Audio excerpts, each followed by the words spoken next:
Hey guys, good morning. I'm Judea Murray. This is our meteorologist, Alex Forbes. We're having a semi-beautiful, depending on how you look at it, Sunday morning. Depending on how you look at it. We've had two very different Sunday mornings. Some people are just happy to be alive, Alex. Okay, that's one way to look at it. It is pretty gross outside, though. It is, yeah, which is what I'm here to talk about, right? So that's the side eye is like, huh? Well, look, if you're a farmer in eastern Georgia and you're dealing with the drought, then it's beautiful to you. Thank you. But I think to 99% of the people watching, they're gonna go, huh? The same reaction I did. Because here's the thing, obviously it's raining outside.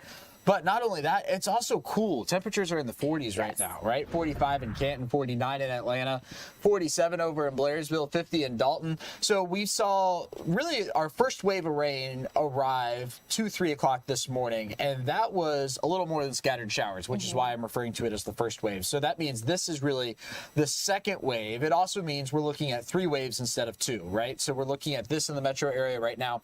You're going to see what's back into Rome and Carrollton push through here over the next little bit. Then we're going to enter a lull for the afternoon, and that is going to give way to late afternoon, early evening showers across metro Atlanta and North Georgia. So let's go and zoom in here. First, north and east of the city, where over the last little while, we've been looking at showers continuing to fall. This is really the remnant of wave 1, but the rainfall picking up in intensity again on the north side of the metro, down into the Barnesville, Thomaston area. You're in a bit of a lull in Meriwether County, but look off into Troup County, right? Some reds in there, and LaGrange over West Point Lake and in Heard County. All of that sliding into Atlanta here in the next hour or so. And the new within the last little bit, a tornado watch was issued down in southeast Georgia. That is going to stay down there. That is not a concern for us by any stretch of the imagination over the next little while. So that was what was going on. Here we go, with the low pressure system. So you see with that flow in off the Gulf down into Tallahassee, that's where the tornado watch is. Albany and southward, it's not going to come any further north than that. Even south of Savannah is how it appears to be shaping up through the day today. Speaking of which, if you have outdoor plans, no, you don't. Yeah, not anymore. Yeah, you never should have in the first place. But, you know, a 90 to 70% chance of rain here through the afternoon. There will be a couple of dry moments, but they're going to be just moments, right? They're not going to necessarily last very long. No chance of rain Monday, Tuesday, Wednesday. That, of course, includes President's Day, Mardi Gras, and Wednesday, but then they'll slowly be inching back up for the weekend. Here's the hour-by-hour forecast into today. There's your brief break for the afternoon, but then you see some pockets of yellows and reds back in there before we dry out this evening. Now, Caitlin got a real kick out of this morning. What? There's Abraham Lincoln. He lives in Northwest Alabama. Temperatures in the mid-40s for President's Day. That's going to send us into the 60s for the afternoon. And we're not stopping there. Going into the 70s Wednesday, Thursday, and Friday. And not just the 70s, but 76. That's going to put us almost 20 degrees above average towards the end of the week as those rain chances slowly inch back into the picture. This is such a crazy whirlwind, kind of like a whiplash from what we've seen the last couple of weekends here in Georgia. Now we're finally going to get a little bit of warm weather. Yes, it comes with a little rain today, but it's nothing we can't weather through. Exactly. And like we've been talking about, we need it, so we're going to take it. Amen. Amen. All right, Alex, thank you for giving us this look at our forecast. I want to get you guys a live look outside. This is Sandy Springs. You can actually see the raindrops coming down. As we said, it's not exactly a pretty day here across Georgia, but as I mentioned to Alex, it's nothing that we can't weather through together. Plus, we know that some warmer weather is on the way, so that's great. Now, in case this is your first time joining us here, my name is Judea Murray. I'm going to be your host for the next couple of hours. We're going to talk through some of the top news stories. We're able to go a little bit more in depth than you would typically get on TV. This is also an unscripted news conversation, so I'll be talking to you just like we're two friends, getting to know what's happening around the world, especially here in Atlanta. And I want to start with this information we've gotten. We saw some videos, maybe you saw them on social media, a large fire sending plumes of smoke into the skies over Atlanta. This all happened yesterday. The Atlanta Fire Rescue did get out there to that scene. Now, again, it was a large fire. They do believe that this all took place at an abandoned warehouse. So the big question is, you know, what was in there to produce so much smoke so quickly? Especially, I mean, as you can see, this was a live camera that's typically pointed at Mercedes-Benz Stadium. We were able to turn it in order to see what was happening out there on Manford Road in Southwest Atlanta. that vacant lot, that warehouse, was fully engulfed in flames by the time the fire department got there.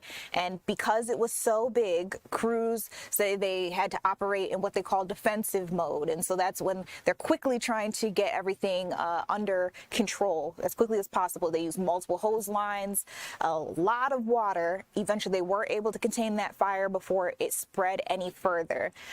Luckily, none of the other buildings around that warehouse were touched during this incident, and because it was supposed to be abandoned, so far we haven't heard anything about any injuries, hoping that it stays that way.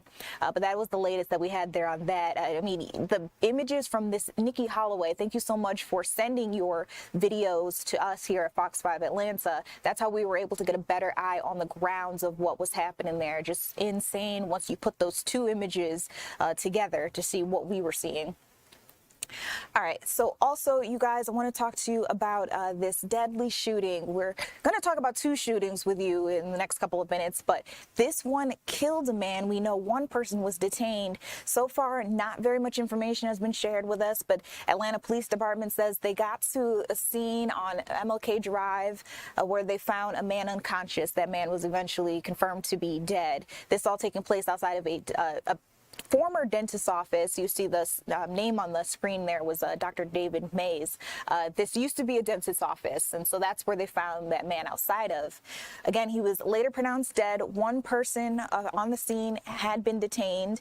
We've been reaching out to the Atlanta Police Department, hoping to get you some more details on this. I reached out myself this morning at 7:23 a.m. I can tell you right now, we have not heard anything just yet, but as soon as we do, we'll be able to get that to you right here on the Fox Local app. Last but not least, there was another shooting that we know of where a man was accused of impersonating an officer, and during that situation, that is when he was shot. So the information that we have on this is very limited, but I do have an identity for the person who was shot. His name is Jordan Jackson. He was only 22 years old. They say he was impersonating an officer there in Atlanta. He was taken to the hospital. He is expected to survive, but potentially could be facing charges because it is illegal to impersonate a police officer anywhere, not just here in Atlanta. This all taking place at around 10:30 p.m. on Friday. Officers responded to the scene. It was a 1200 block of James Jackson Parkway in Northwest Atlanta. Again, that is where they found that young man I was telling you about, 22-year-old Jordan Jackson, who had been shot. Again, he was taken to the hospital. He's expected to be okay. We'll be able to get you some more information on that situation as we get a little closer to figuring out some more. Later on in the show, I'll be able to run through some more details with you as well. Do want to tell you, we paid attention to some pro-Iran protests that have made their way to Atlanta. Yesterday was actually a global day of action for people all around the U.S., even some people outside of the U.S. There were plenty of international protests. People got together in order to support Iranians in the wake of deadly nationwide protests in Iran. As I understand it, this all began as an economic pushback with the markets out there in Iran. People were saying inflation was crazy. People were confused about how they were supposed to continue funding and paying for some of the everyday things that they would normally have. So demonstrators have gotten together across a bunch of different cities all across the world. But like I said, here in Atlanta, you may recognize this as being Olympic Park. They gathered for a peaceful protest, made their way also along Atlanta's Beltline. They were calling for freedom for the Iranian people and for a regime change. These protests followed a call by Iran's exiled crown prince, who says he's urging world leaders to crank up pressure on Iran's government. We also know that organizers from that event had some messages to share with the rest of the world, but especially for President Donald Trump. You can see some of the signs there saying, "Free Iran." And so that is the latest that we have there on that. But we did get to talk to an organizer, Ali. I want to let you listen into why he says he's out there. Our message to President Trump is to take action and help people in Iran because they are really waiting for your help, President Trump, and they're waiting to make sure that they can get rid of this Islamic regime that brutally kills people. At the same time, we know that the U.S. has talks with Iran, but as we just heard earlier today, those talks have actually been stalled. So there's supposed to be some military moves happening in the Middle East. President Donald Trump is trying to pressure Iran into negotiating limits on its nuclear program. Well, how's that going? Well, it's not going to be easy. Iran actually exchanged some messages with the U.S. this week. Still, that new round of talks has not yet materialized. So we're going to keep our eyes on what happens next. Officials do say that there are a number of major sticking points, including Iran's ballistic missile program. So a lot there to talk about, but unfortunately right now, no movement happening there just yet.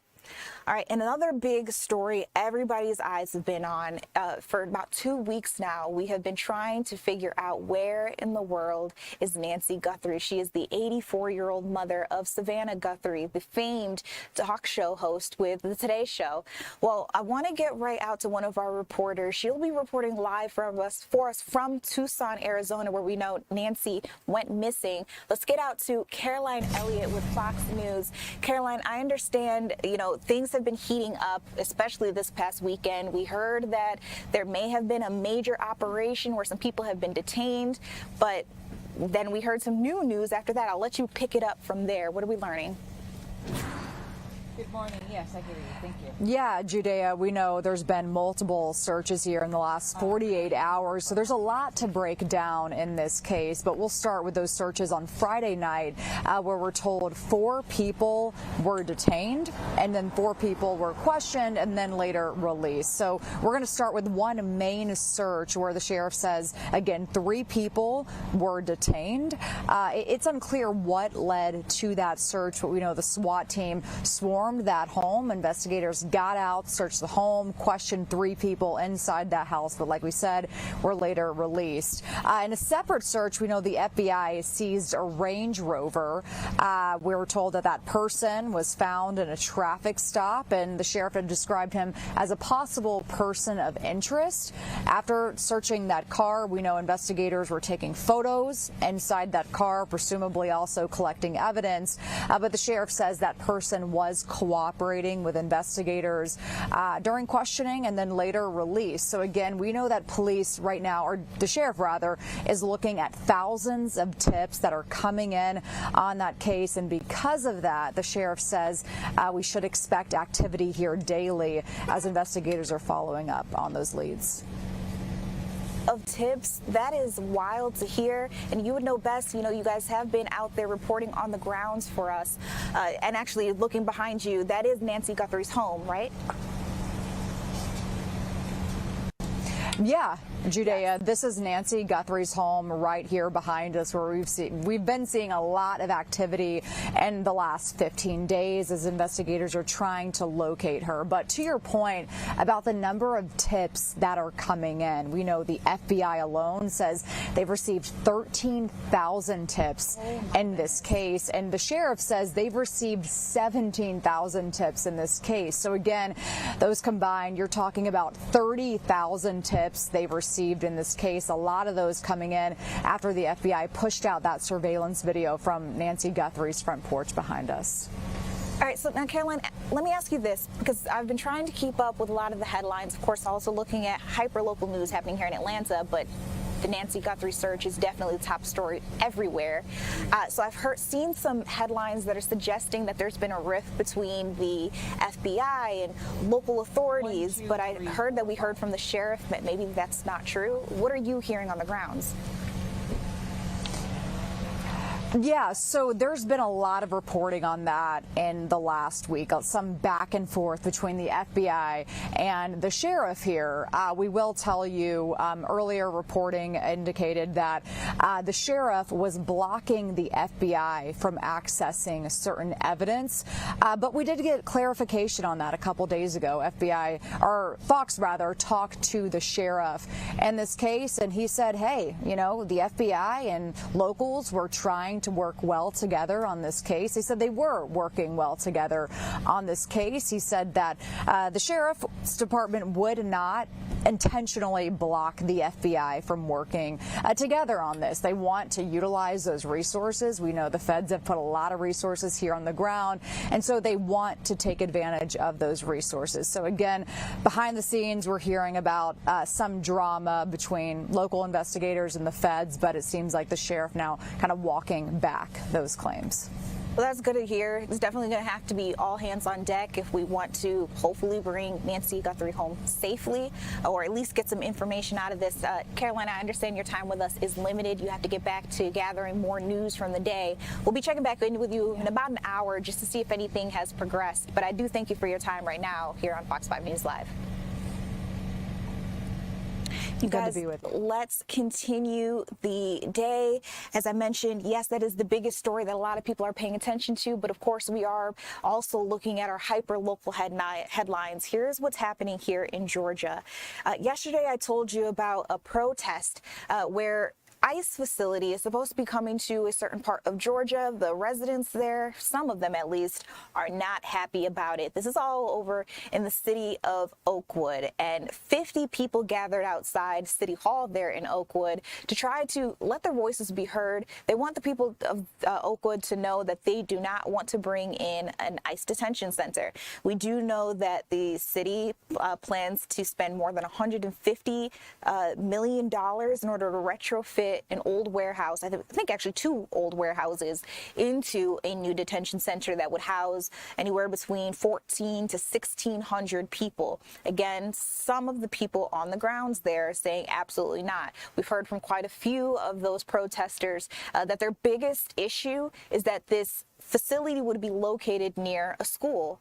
One woman who talked to us actually said that this facility would be right across the street from where her young daughter attends dance lessons. She doesn't want to expose her children to some of the kinds of things that you might witness at a detention center, or even as detainees are brought in. And so again, about 50 people or so gathered outside the city hall there in Oakwood in order to let their voices be heard. But again, we do know that there are 2 sides to every story. Representative Andrew Clyde is a very proud proponent, very proud supporter of having an ICE facility there in Georgia. He says that North Georgia is very familiar, unfortunately, with crime, according to him, coming from illegal aliens. And so he wants to be able to help stop that from happening, or at least minimize the amount of crime that he says we are seeing in that part of Georgia. And so he has been put on the record saying that he fully supports President Donald Trump in protecting American citizens, and I quote, by detaining and deporting criminal illegals from our communities. So that's the latest that we have there on that. ICE and the Department of Homeland Security have not responded to our requests for comment of, how they feel about the community not necessarily being on board, or do they plan to just continue to move forward? We do expect that facility, as it used to stand, those warehouses, should close within the next 2 weeks, and then it should be operational as a nice facility within the next couple of months. I guess that is if everything goes to plan. I have just about a minute to bring you this other story. I mentioned to you that we are seeing a couple of problems with ICE centers here in Georgia. This was an interesting one where a couple of days ago, the city of Social Circle says that they were supposed to have a meeting with the Department of Homeland Security before an ICE center opens up in their neck of the woods. This is very close to, relatively close, I would say. They're both in North Georgia, as that last ICE facility that I was telling you about. Now, Social Circle leaders say that they wanted to have a meeting on Friday, 2 p.m., with the Department of Homeland Security, and DHS, according to them, never showed up. They said that they were supposed to be meeting with, let me make sure I've got the exact name correct. They were supposed to be meeting with a staff member. I can't remember the exact title that they gave us that they were looking to talk to on Friday. Fortunately, they say that when that meeting was supposed to begin at 2 o'clock, no one ever showed up. They waited about 45 minutes, still no one showing up. The deputy chief of staff, that's who they wanted to meet with. So They have put out some complaints. They said that they tried to reach out to DHS, to ICE. They had not heard anything back from anyone. And we reached out to get our own statement from the Department of Homeland Security. They say, well, it's interesting that they thought they were meeting with the Deputy Chief of Staff because we don't have one of those. And so now there's a bigger question of how did this miscommunication happen? Who was supposed to meet with them? Was this actually an official meeting? There's a lot of things up in the air. One thing I can tell you is this would be a huge facility housing 10,000 beds. And that's so prominent because the city of Social Circle only has a population of 5,000 people. So if they added 10,000 detainees into the city, that would virtually triple their population. And then the big question and concern there is, can the city's infrastructure support that many people?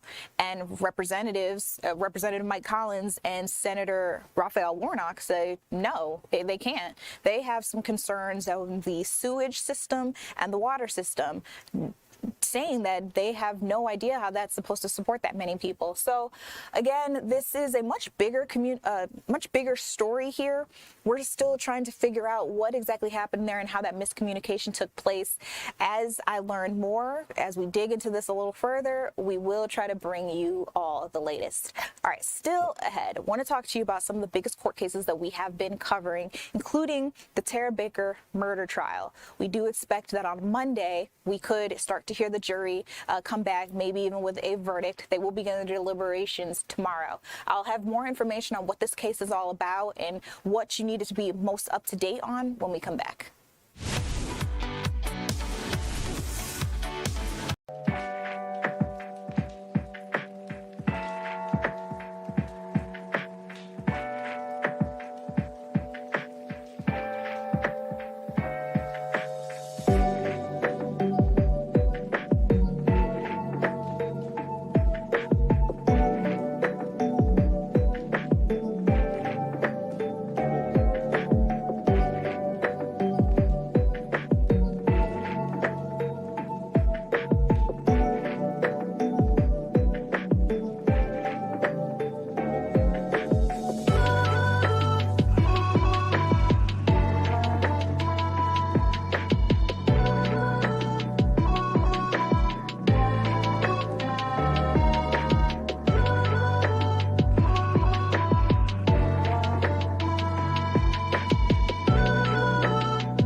Hi guys, welcome back to Fox 5 News Live. I'm Judea Murray. Remember, tomorrow, jury deliberations begin in the Tara Baker murder trial. And maybe that name rings some bells for you. Here's who she is, or was. She was a young woman studying law at the University of Georgia. The day before her birthday, she was found dead in her apartment that had been burned. And officials do believe that that home had been intentionally set on fire. And that all happened January 2001. So the big question is, how did we get here to 2026 and we're just now having a trial? I'll walk you through that too. So what we heard was there had been some questions about the DNA, not enough evidence. This was a cold case. They didn't have a suspect to try to pin things on. And so for a little over 20 years, this case really has had no answers. until 2024. The man you just saw on your screen there, Edric Faust, has been accused in the murder of Tara Baker. He's been on trial for the last couple of days. Every single day of that trial, we live streamed the proceedings, and if you'd like to watch it back, you can. All of that stuff is available for you on YouTube, and I do want to let you know some of the details of this case are pretty gruesome. But what we do have here is what I can tell you on the lighter side of things. They did talk to a roommate. They talked to the last person who was believed to have seen Tara Baker. They had a DNA analyst come in, and from there they were able to determine that the man, again, that you just saw there on your screen, Edric Faust, did have some of his DNA found on Tara Baker, was confirmed to be his. So now the prosecution and defense, they gave their closing arguments on Friday. Meanwhile, Edric Faust faces 12 charges, including malice murder, felony murder, rape, aggravated sodomy, and arson. Remember, I said that the details of this case are very gruesome. We have full write-ups on every single day of court available for you on fox5atlanta.com. You could also find it on the Fox local app. And then again, if you do want to watch back on the trial on any of the days, you'll be able to do that on YouTube. Now, there's two sides, like I said, to every story. So the defense has been focusing on what they describe as a lack of physical evidence. Remember, this is why it took so long to even bring this trial to the head, what we have here now. They've been raising doubts about the integrity of this decades-old investigation, hoping to sow some sort of seeds of doubt into the jury. And they're hoping that that's what they go away with when they go into their deliberation room. They've also questioned the reliability of the DNA samples that seem to point to Edric Faust because, again, his DNA was found on the body of Tara Baker. But they have also referenced Tara Baker's boyfriend at the time multiple times throughout court, Chris Melton. His biological DNA, his evidence, was also found at the scene, and I do believe also on Tara Baker's body. Meanwhile, let's be clear, Chris Melton has never been charged with Tara Baker's murder. He is not on trial here, but that is what the defense has tried to bring into question, whether or not Faust is the only person who should be being considered. We know that the prosecution is going full force, arguing that after a quarter century of waiting, the jury should have the responsibility to hold this man Faust accountable. They have talked about how forensic science has advanced over time. They've tried to put a link in between what happened in 2001 to some of the things that they're able to confirm happen now here in 2026. Again, they have been emphasizing the DNA evidence that was collected during the initial investigation that, thanks to some of the advancements with forensic science, seemed to again point to Faust. He's lived in the same neighborhood throughout all this time, these 20 some odd years that we have been waiting for some sort of justice in this case, and somehow evaded being seen, picked up, or captured, I guess you could say, for lack of better words, for decades now. So again, in 2024, he was officially charged. There was a DNA test that linked him to this case. Officials say that the only other male DNA they found belonged to the boyfriend at the time, Melton. And during the trial, Melton says that he has a solid alibi, which seemed to have proven, it has tested out for him. They also had a couple of witnesses that came up to support some of the claims and such that he made. So again, if you'd like to listen in to his testimony, we have that available for you as well. I want to let you listen in to some of the closing arguments that took place on Friday. That is how we know that tomorrow we should be expecting the jury to go into the room and try to make a decision on whether or not Faust is guilty. Let's listen in. We are now ready to do closing arguments. This is the State of Georgia versus Edric Lamont Faust, SU 24 CR 0547. Is the state ready for closing arguments? Yes, Your Honor. Is the defense ready for closing arguments? Yes, ma'am. All right, thank you. Ladies and gentlemen, I want to tell you a few things. The first is kind of our timing. We are going to hear closing arguments, and then the court, of course, charges the jury, as I mentioned to you all earlier. I'm going to then have you go into the jury room and elect a foreperson. I'm going to then ask the foreperson to discuss with all of you whether you want to deliberate tonight, starting tonight, or whether you want to go home for the weekend and come back on Monday and begin your deliberations. I'm going to give you that choice. So I just want to let you know sort of the plan.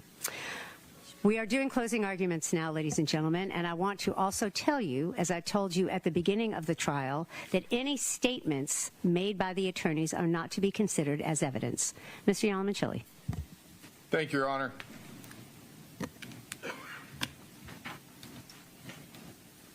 Court bears with me for just a moment. I'm going to reposition the podium.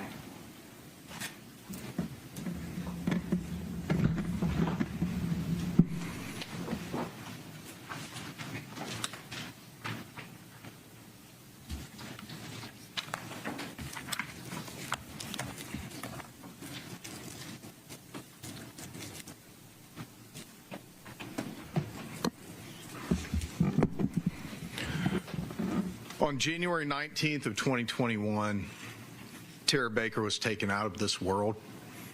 Her life extinguished by the defendant in this case, Edric Lamont Faust.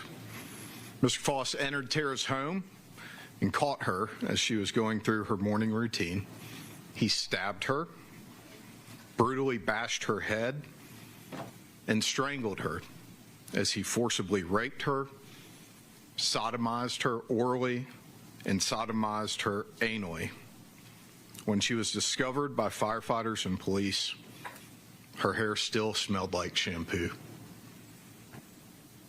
Ladies and gentlemen, you've heard the evidence in this case for 2 weeks and went through about a week of jury selection before that.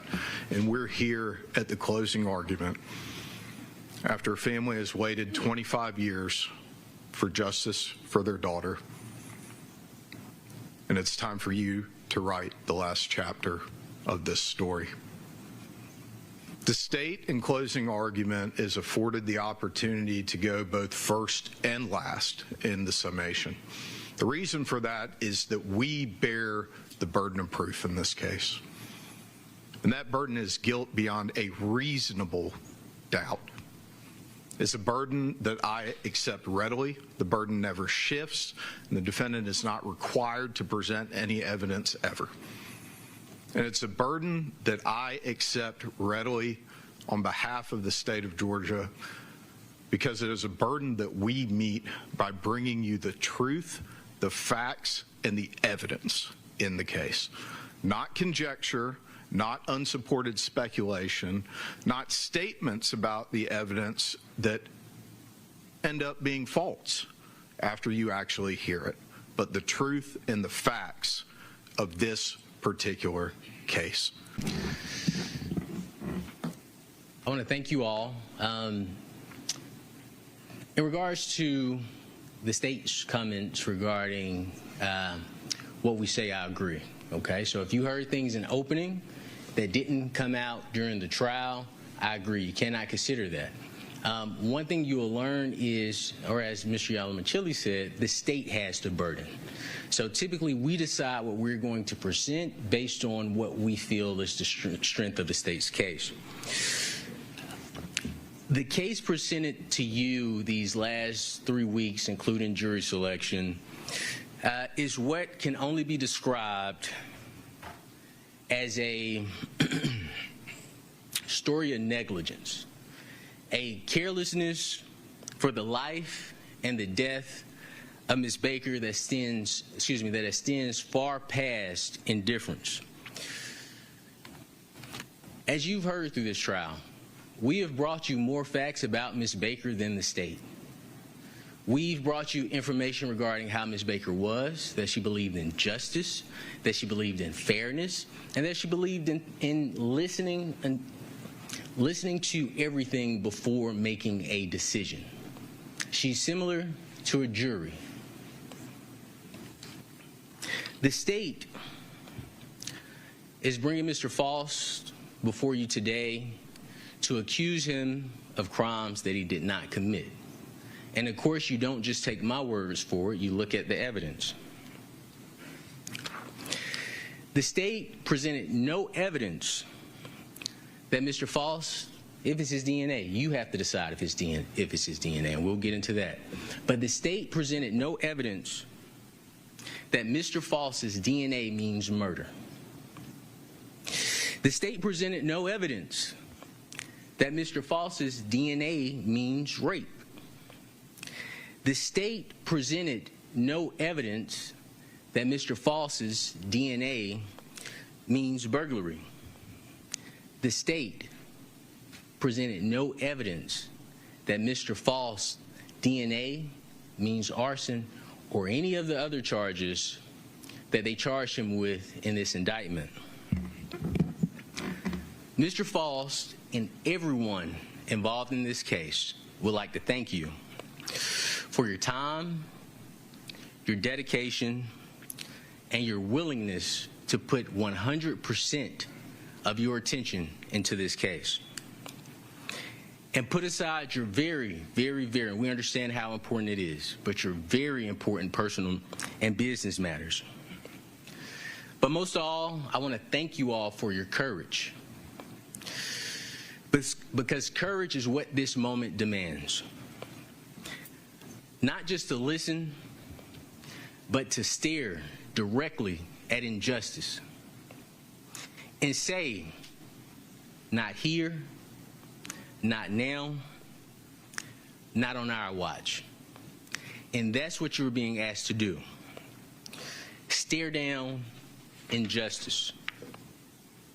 I want to start with a simple truth.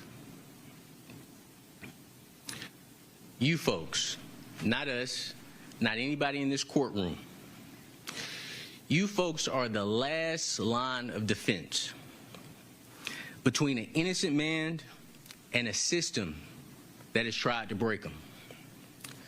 They falsely accused him, and that tried mightily to bury the truth. This case was corrupted from the start. It was corrupted by biases. It was corrupted by political pressure and a need to avoid admitting a mistake was made or mistakes were made in the initial investigation that you all heard about. Mr. Foss entered Tara's home and caught her as she was going through her morning routine. He stabbed.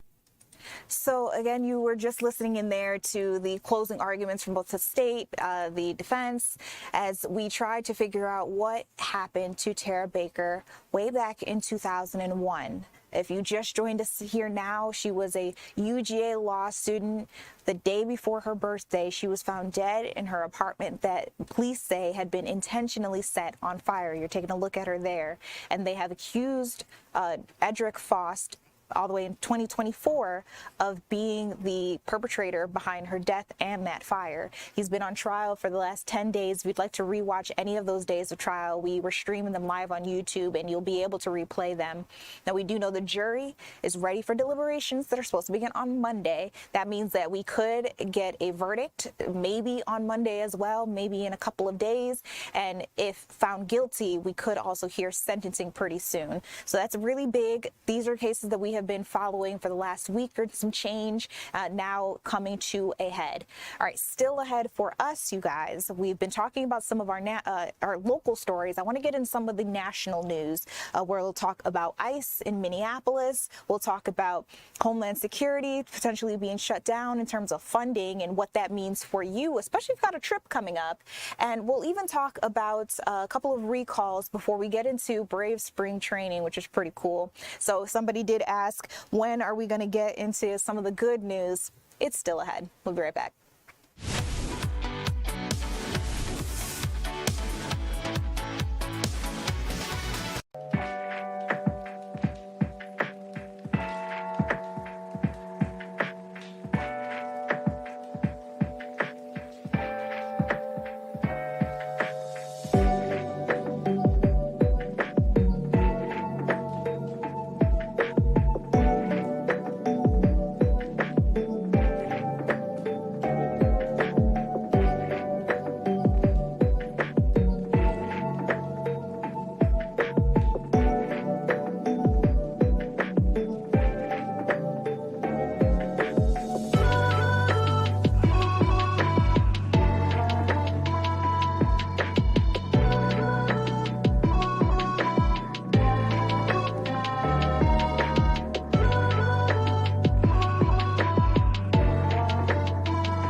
Hey guys, welcome back to Fox 5 News Live. I'm Judea Murray. You've probably been keeping up with all the protests happening against ICE all across the country, especially as it pertains to Minneapolis, Minnesota, where we know at least 2 people for sure shot and killed by ICE agents that prompted widespread protests. Excuse me for screwing up my words there for a second. Well, we did just hear from the border czar, Tom Homan, that ICE is potentially going to come out of Minneapolis. This will end their quote-unquote Operation Metro Surge. The Trump administration is deciding to end its massive immigration crackdown that swept Minneapolis, the St. Paul area, other Minnesota communities. And again, this is coming from the Trump administration, but more specifically, the border czar, Tom Homan. He said on Thursday that he wanted to conclude the operation that has led to thousands of arrests, a lot of angry mass protests, and then, of course, the fatal shootings of 2 U.S. citizens. We know them as Alex Preddy, the nurse, and Renee Good, a woman who was shot and killed driving her car. There has been some communication where people do believe that maybe she was trying to use her vehicle to hurt or potentially kill ICE agents. There have been some videos of that situation that went viral on social media where other people have viewed them and say that actually is not what happened at all.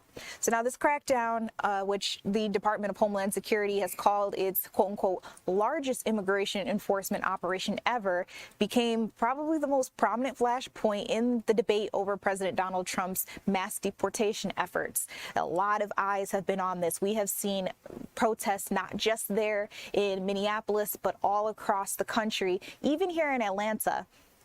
This has been a surge of thousands of federal officers that just really changed life for people who live there in Minneapolis. I mean, you can see anywhere where there were protests, a lot of times people were gathering in the streets. We saw flashbangs, tear gas. If you lived in those areas, I mean, you just saw that there were like homes and townhouses behind them. That was the scene, the setting of some of these protests. How do you continue to, live and try to have your everyday life in those kinds of areas? So again, we do know that they are expecting that immigration crackdown to end. This is part of, as I said before, Operation Metro Surge. Now, just because they are leaving the city area in Minneapolis, there's still question of whether or not they'll just move to more rural areas where it may be harder for protesters to gather in those kinds of areas. So we'll be keeping our eyes on it. But if you don't remember, this started in December, resulted in more than 4,000 arrests.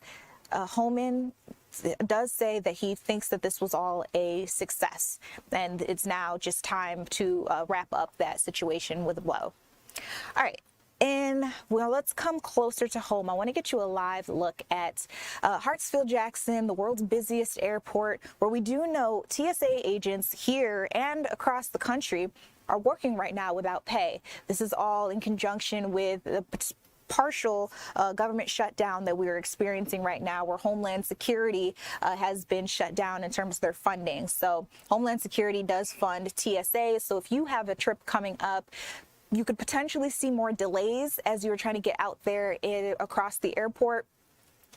What I will tell you, though, is this all just began this weekend. So it might be simpler for you to get around right now. But if this shutdown continues for days ahead, remember the other government shutdown, the total government shutdown that we just experienced, how difficult it was to get through a lot of different airports. A lot of flights were being canceled, a lot of flights delayed. You were lucky, honestly, if your flight was just delayed. So if it went on for days, maybe even weeks, it could get worse. So I just want to make sure that our eyes are on that and we're paying attention to what's happening here. So it is slightly different than the original government shutdown that we saw within the last couple of months, but while smaller, still could have an effect on you. So the best way to prepare, get to the airport early, check in with your flight on the app if you've got your airline's app on your phone, or you could just, look online before you leave the house. The best thing to do is make sure that you are early rather than late to your gate. So that's the latest there on that. But I want to talk to you about who else might be impacted by this Homeland Security shutdown, because it's not just TSA. A couple of other agencies could also see some issues where maybe their workers will not be getting paid. And as that goes on, I mean, just think about it, the morality of how you keep your workers happy, but they know they're not getting a paycheck. How do they feed their families? How do they go about their regular days? So again, I want to talk to you about who else may be impacted by the Department of Homeland Security's funding expiring just yesterday. So some of the other agencies include the U.S. Immigration Customs Enforcement, U.S. Customs and Border Protection, the Secret Service, and the Federal Emergency Management Agency. Vast majority of the employees of the Secret Service and the U.S. Coast Guard are supposed to continue their work, but they could potentially miss a paycheck depending on how long this shutdown lasts. At the Federal Emergency Management Agency, FEMA is the agency, but by the way, if you experience some sort of natural disaster in your area, you need help, you need funding, that's the agency that handles that. They say the shutdown could disrupt this agency's ability to reimburse some of the states for their disaster relief costs. And some workers are expected to be furloughed, which would limit the agency's ability to coordinate with state and local partners. And then we also know that training for first responders at the National Disaster and Emergency Management University in Maryland would be disrupted. So this is another one of those, well, we need Congress to decide and agree upon a new funding bill for the Department of Homeland Security. Right now, Democrats, I mean, I just showed you the images out there from Minneapolis. The Democrats are saying they don't want any of the money from Department of Homeland Security to fund ICE. They say they feel they have a responsibility to some of the people on the grounds, the people who have been protesting.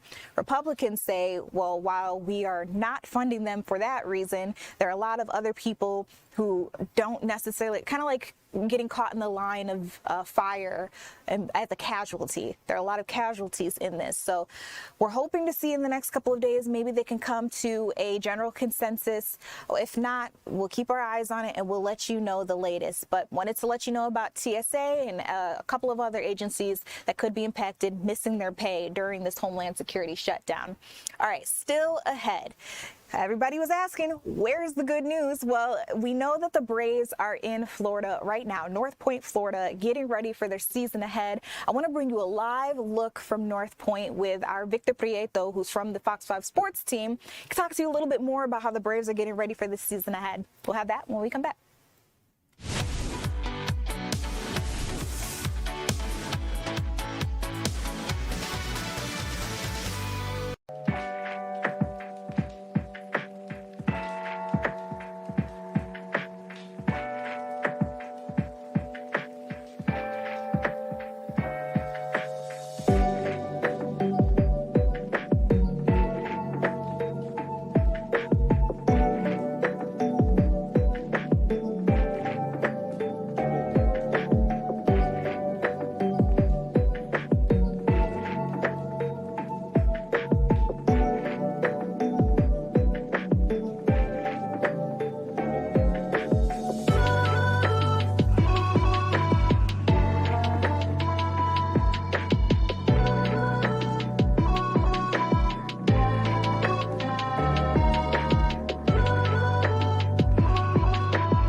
Hi guys, welcome back to Fox 5 News Live. I'm Jadea Murray. It is a cold, dreary day here in Atlanta, but it is a beautiful one over in North Point, Florida, where we know the Braves are continuing their spring training. Let's get right out to Victor Prieto from the Fox 5 sports team. Victor, I've told you and Justin, you guys have had the best assignments here. Tell me what's happening today at spring training.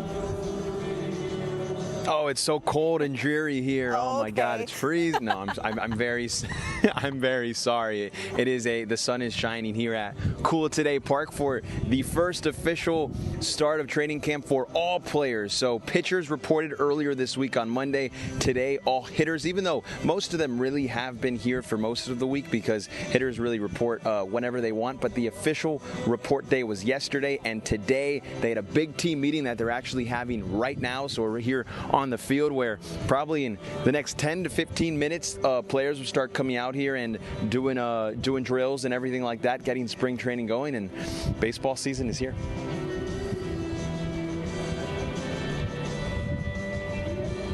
Full of technical difficulties over here, but I was listening to you and it sounds really exciting that today, you know, everybody is there. Talk to me about it. Have there been any major headlines that have come from spring training? I know one for sure, the general manager, right? Yeah. Well, a new manager, exactly. Yes. So Walt Weiss has taken over. Brian Snicker, manager for more than 10 years. He's been with the Braves organization for really 50 years.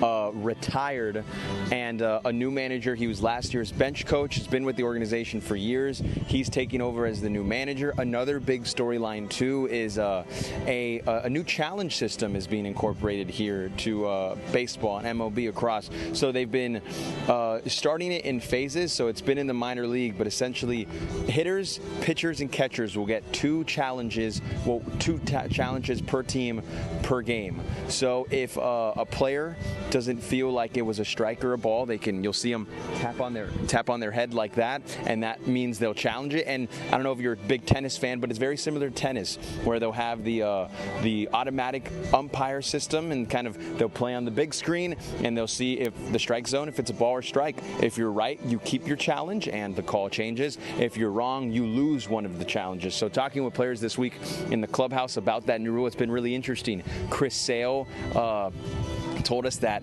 he's not going to touch a challenge at all because all pitchers think really everything's a strike. So he's like, I'm going to leave it to the catchers. I'm going to leave it to the hitters. I'm not using a challenge because I feel like it's not going to happen. We spoke with another pitcher, J.R. Ritchie, who has a little more experience. He's a minor league pitcher. He may make his way to the Braves organization earlier than we expected because of injuries now to the rotation. But he has some experience, and he told us too, he's like, yeah, I really don't make those challenges because everyone thinks, it's a strike. So he was pretty funny about that and saying he'll let the catchers and hitters kind of take more of at that. But that's certainly another storyline we'll see here in spring training. Players getting used to it, develop what strategies they're going to use, and then see it enacted in real MLB season in a couple months.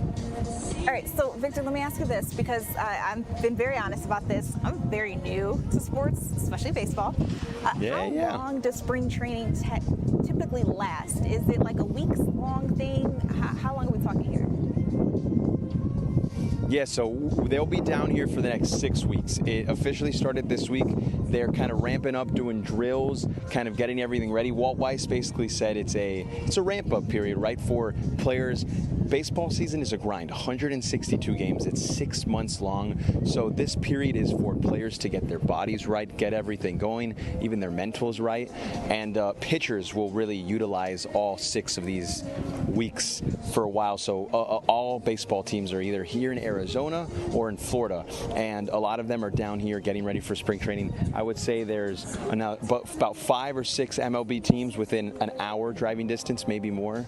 So they'll start playing exhibition games against each other now in the coming weeks and get everything ready. It's the preseason for MLB, and opening day is in April. Okay, well, that was actually going to be my last question for you. Preseason now, but when are we actually expecting actual games? April is when you said? Yes, yeah. April is opening day. We have a home opener coming up for the Braves, and yeah, Cool It Today Park. It's very exciting times here in Florida for Brave spring training. All right, beautiful. Now we know the sports team is down there trying to collect all the extra interviews and whatnot that you guys can.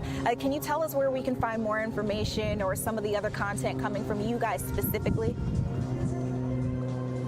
Yeah, absolutely. So Justin Felder and myself are down here. Stuff will be on Fox Local. We'll have more coverage on on our newscast and sportscast tonight, tomorrow, later this week.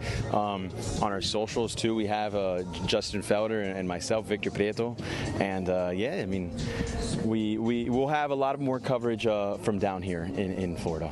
All right, good to hear. I'm trying to soak in the last couple of minutes of this beautiful blue sky and just a couple of clouds because it is a completely different story here in Atlanta. All right, you guys. I know, it's so beautiful. It really is nice.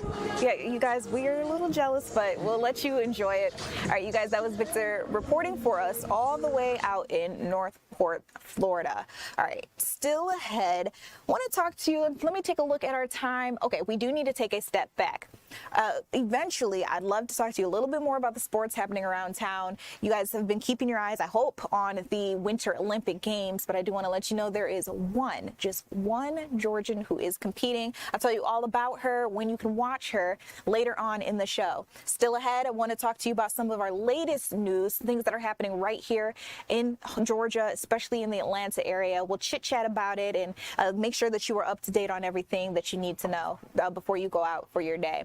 We'll have more on that when we come back.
Hi guys, welcome back to Fox 5 News Live. I'm Judea Murray. I brought Alex Forbes up to the desk with us. He's our meteorologist.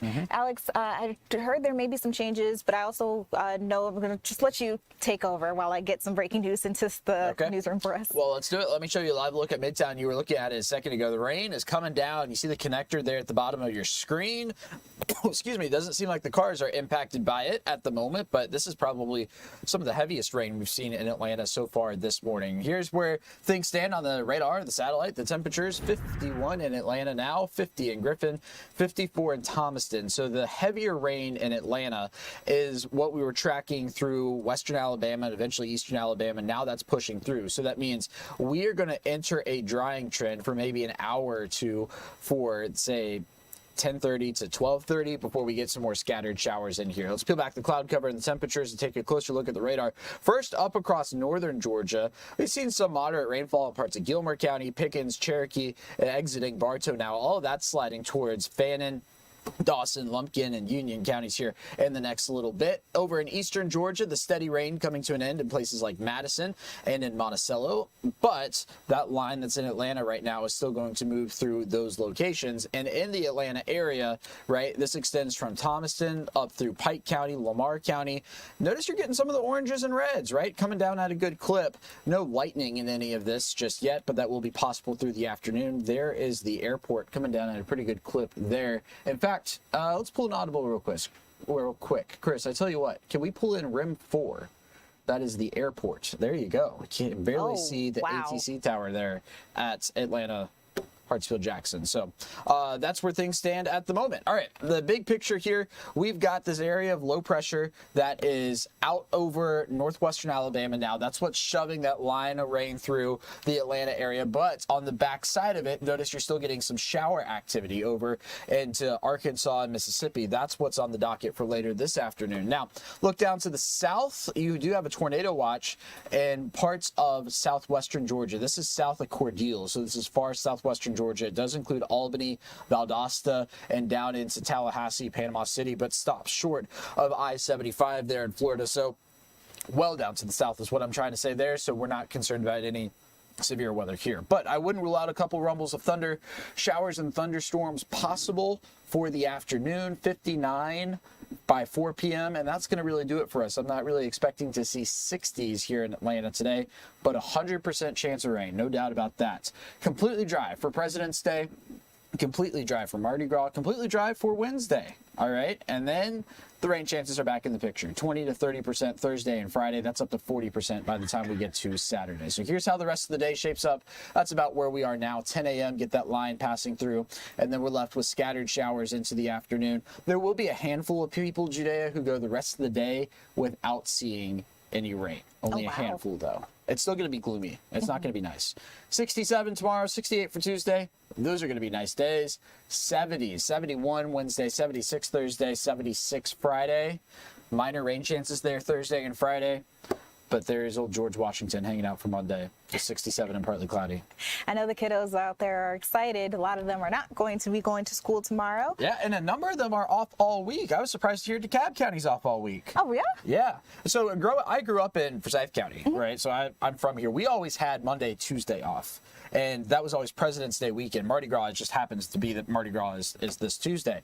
And they had early release on Friday. But Caitlin was telling me that DeKalb's off all week. I was like, they're lucky. where was that in Forsyth County 15 years ago? You know. Things are changing. Things are changing. I was about to call you Chris. That is our producer. Sorry about that, Alex. Real quick, though, I want to take another look at the airport. You brought up a great point. It is absolutely foggy, a little nasty out there. It made me think maybe I should check the Federal Aviation Administration's website. Do want to let you guys know, even though there's like low visibility, that seems to not be affecting many of the flights. So there are no active airport events at the Hartsfield-Jackson. But then it also made me think, maybe I should also check FlightAware's misery map and see just how many delays or cancellations we may be seeing.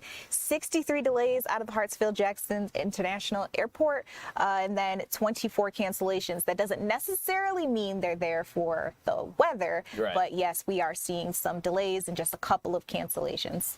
Yeah, and this is the type of weather that planes can easily get through. When you have thunderstorms, that's a different story. Yeah. And it's not just thunderstorms at the airport, it's thunderstorms around the airport, of which we have neither. So yeah, you see a plane taking off right there. Yep.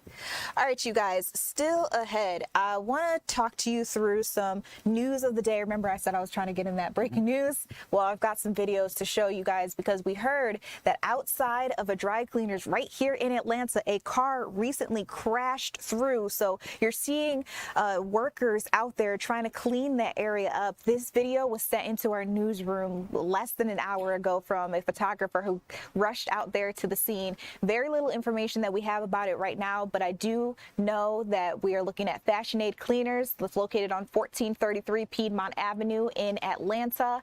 We are expecting it to have been an auto accident, so a car crashing through that dry cleaners. We don't have any information on whether anybody was hurt, whether anybody was in there at the time. It is Sunday, so there is a good chance that maybe Fashion Aid Dry Cleaners was closed at the time, but I'm not quite sure just yet. Again, this is brand new video that we are just getting information in from the police department, so we're kind of breaking this news with you together. As soon as I know a little bit more, I'll be able to tell you. Now, one thing that we are learning a little bit more about, this abandoned warehouse fire that sent a whole bunch of smoke into the skies in Atlanta. So you're taking a look at some video that we captured. Normally this camera shows you Mercedes-Benz Stadium. We turned it and you can see all the way over. This is also in Southwest Atlanta, but this warehouse. Supposedly no one was inside, but it caught on fire. The fire department got out there, tried their best to put it out as quickly as possible. I can tell you that it was so aggressive that they went on defense mode, and they were able to eventually get it out, but after using multiple hose lines. They also used a lot of water, of course, in order to get it out there and make sure that it didn't spread to any other buildings, which, by the way, thankfully it didn't.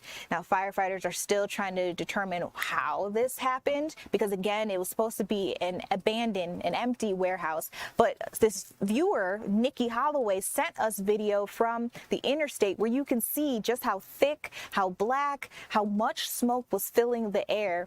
This all around, I would say, the evening time yesterday. And again, we're still trying to figure out more information about that now. All right, in a couple of minutes, I want to talk to you a little bit more about the search for Nancy Guthrie. We're going to be joined in a little bit with a Fox News reporter who's live on the grounds out there in Tucson, Arizona. But in the meantime, let's cover some more things that are happening hyper locally. One more story that I want to get you out to: this man who was killed in Atlanta in a shooting, one person detained. We just got some new information in from the Atlanta Police Department. In the 9 o'clock hour, I told you I emailed them, and I was hoping that we would hear back soon, and yes, we did. So this all happening at 3412 MLK Jr. Drive. It's the location of a former dentist's office. In a little bit, you'll be able to see the sign there, Dr. David Mays. He's the dentist who used to work there. Well, that shooting, like I said, someone died. They are now investigating it as a homicide. They have obtained arrest warrants for Dr. David Mays. He's a 73-year-old man who's now accused and charged with murder, aggravated assault, and possession of a firearm during the commission of a felony. They say that he was taken to the Fulton County Jail. He's now in their custody. We're expecting some things to happen there with that. The victim, I can tell you, when they got to the scene, found him unalert. He was not conscious. He eventually was pronounced dead at the scene. They have not released that victim's name or the relationship, if any, that he had with that dentist that I was just telling you about. But that is the latest that we have on that. That is brand new into the newsroom. All right, remember I told you I wanted to talk to you about the latest in that search for Nancy Guthrie. She is the 84-year-old mother of Savannah Guthrie, the famed TV show host from the Today Show. We're still trying to figure out who could have done this. How did she go missing? What are the details surrounding it? So I want to get right out to Tucson, Arizona. We have Fox News reporter Caroline Elliott on the grounds there.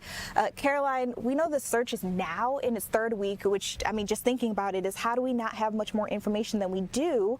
But I hear authorities are saying this could potentially take years. Is that right? Yeah, Judea, good morning, and it's good to be with you. So as you mentioned, we are now in day 15 of this search, and we do have thousands of tips going to the FBI and the local sheriff here. But as you pointed out, there are some questions on why more progress hasn't been made here. Now, of course, we do know there's a lot going on behind the scenes. We know investigators are following up on thousands of tips, and we've also seen multiple searches happen in the Tucson area in the last 48 hours.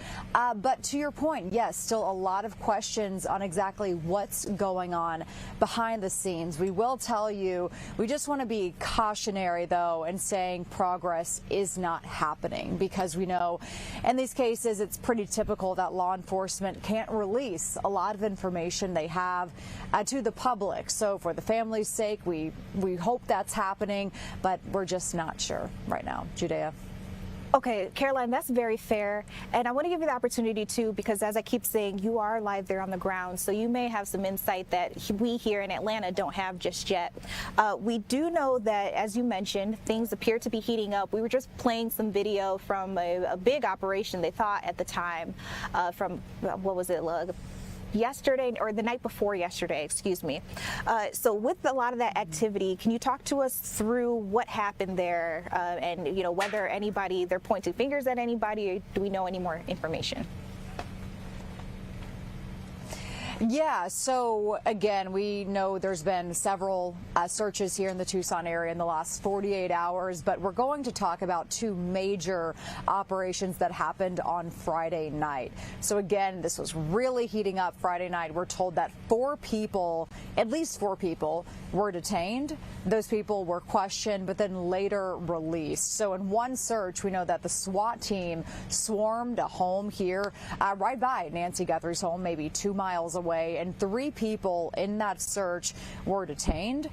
Investigators questioned those people, but then again later released them. At this point, it's unclear exactly what led investigators to that home. We have to assume, though, it was one of the thousands of tips coming in, and we have to assume that officers had enough evidence to get a search warrant in that case. We do know, though, in a separate operation, the FBI seized a gray Range Rover. Investigators were seen presumably collecting evidence inside that car, taking photos of that car, but again, unclear exactly what they found in that car. We do know from the sheriff, though, that that person was possibly a person of interest at one point, but he says that the person was very cooperative with detectives on the scene. He took a lot of questions and then was later released. So again, we know there's a lot of activity happening here in the area as thousands of tips are coming in, and the sheriff says we should expect daily activity as investigators continue to follow up on these leads. I see we have just about a minute left with you. So with this time, I'd like to play some of that surveillance video, the photos that the FBI released. I believe this is probably the latest information that we have on who may be the suspect in this case. They've just given us some description, I guess you could say, where they believe this is a man about 5'9", 5'10", athletic build, but really nothing much more than that. We're hoping that soon we'll be able to have something else to bring to you all. Caroline, I understand you're going to be doing some live hits, going live for a couple of other news stations, but I appreciate you making some time for us here in Atlanta, because a lot of people want to know what is happening with Nancy, with the Guthrie family, and hoping for the best for all of them. Yeah. Absolutely. We're going to stay on it. All right, Caroline, thank you so much. You guys, let's turn back to some of the hyper-local headlines. While Nancy Guthrie is for sure one of the biggest things that I know is trending right now, a lot of you guys are trying to keep up with her disappearance. And again, like as I said to Caroline, making sure that her family gets some sort of justice in this case, although we're hearing that it could be some years before officials are able to, move forward, at least with maybe a conviction or something like that. But I want to talk to you about some ICE facilities and some difficulties that city leaders around Georgia are having with the Department of Homeland Security in terms of bringing them in, or what it would mean for the community. Let's start in Oakwood, where there was a protest against an ICE facility that could be opening up in their area. This is something that would potentially cost $150 million to retrofit an old facility into an ICE facility that would house anywhere between 1,400 to 1,600 people. We know that 50 protesters gathered outside the Oakwood City Hall on Friday night in order to try to voice their concerns and their opposition to the facility. We've heard from a couple of different people who are out there. Many of them say a little bit of the same thing, that their concern would be children in the area. There's a school within a 1-mile radius of that potential facility. And then we also know one woman says that her daughter takes dance lessons right across the street. And so they don't want their children to be exposed to some of the things that you might see or hear at an ICE detention center. But for every person who is for these facilities, every person who's against these facilities, there's going to be somebody who is for them. And in this case, we turn our eyes to U.S. Representative Andrew Clyde. He says that North Georgia should know more than anyone else, but all too well, the horrors of quote-unquote illegal alien crime. He says that he fully supports the president in trying to protect American citizens by detaining and deporting criminal illegals from his community. He goes on to say that he believes the new Oakwood ICE facility would play an important role in the fight against, illegal aliens or illegal aliens who may commit crimes, and hopes that it does serve as a regional processing center. So we reached out to ICE and the Department of Homeland Security hoping to get some sort of response to all of this between the protesters and between what the representatives saying. They have not responded to us just yet. But we have heard that this facility, as it exists as a warehouse, is expected to close within the next 2 weeks and then become operational as the detention center within the next couple of months. And speaking of ICE facilities in our area, want to get you some new information on this miscommunication, perhaps, between the Department of Homeland Security and the city of Social Circle. So they say on Friday, they were supposed to have a meeting with a chief of staff, a deputy chief of staff, that would be talking to them hopefully about what it would take for a facility of this stature, a 10,000 bed facility, to come to a place like Social Circle. Their population is only 5,000 people, and if you add with those 10,000 beds, presumably 10,000 new folks into town, how would their current infrastructure keep up? And so some of the city leaders wanted to sit down, have a conversation about how all of this would work and all of the money that's going into it. That was supposed to happen Friday at 2 p.m., but they say no one ever showed up to that meeting. And they gave them about 45 minutes to see whether there would be some changes, whether somebody would pop in. They say, again, no one ever showed up. So we reached out to the Department of Homeland Security to say, hey, what's going on? Was this supposed to take place? Why didn't anybody come? They say, well, it's interesting that the city of Social Circle says they were supposed to meet with a deputy chief of staff because we don't have one of those. And so now the big question is, well, who was Social Circle supposed to meet with? Why didn't anybody come? What's going to happen in the future? And so far, we don't have any answers towards that. But as for the facility itself, remember I told you there may be some issues with the infrastructure. That's actually coming from both sides of the aisle. Representative Mike Collins, who is a Republican here in Georgia, and then Senator Raphael Warnock, who is a Democrat here in Georgia, they have both expressed concerns for whether or not Social Circle has the capacity to keep up with 15,000 people when their population right now is 5,000. So again, that's a story that we're going to keep our eyes on for you all. All right, we'll need to take a step back, but still ahead.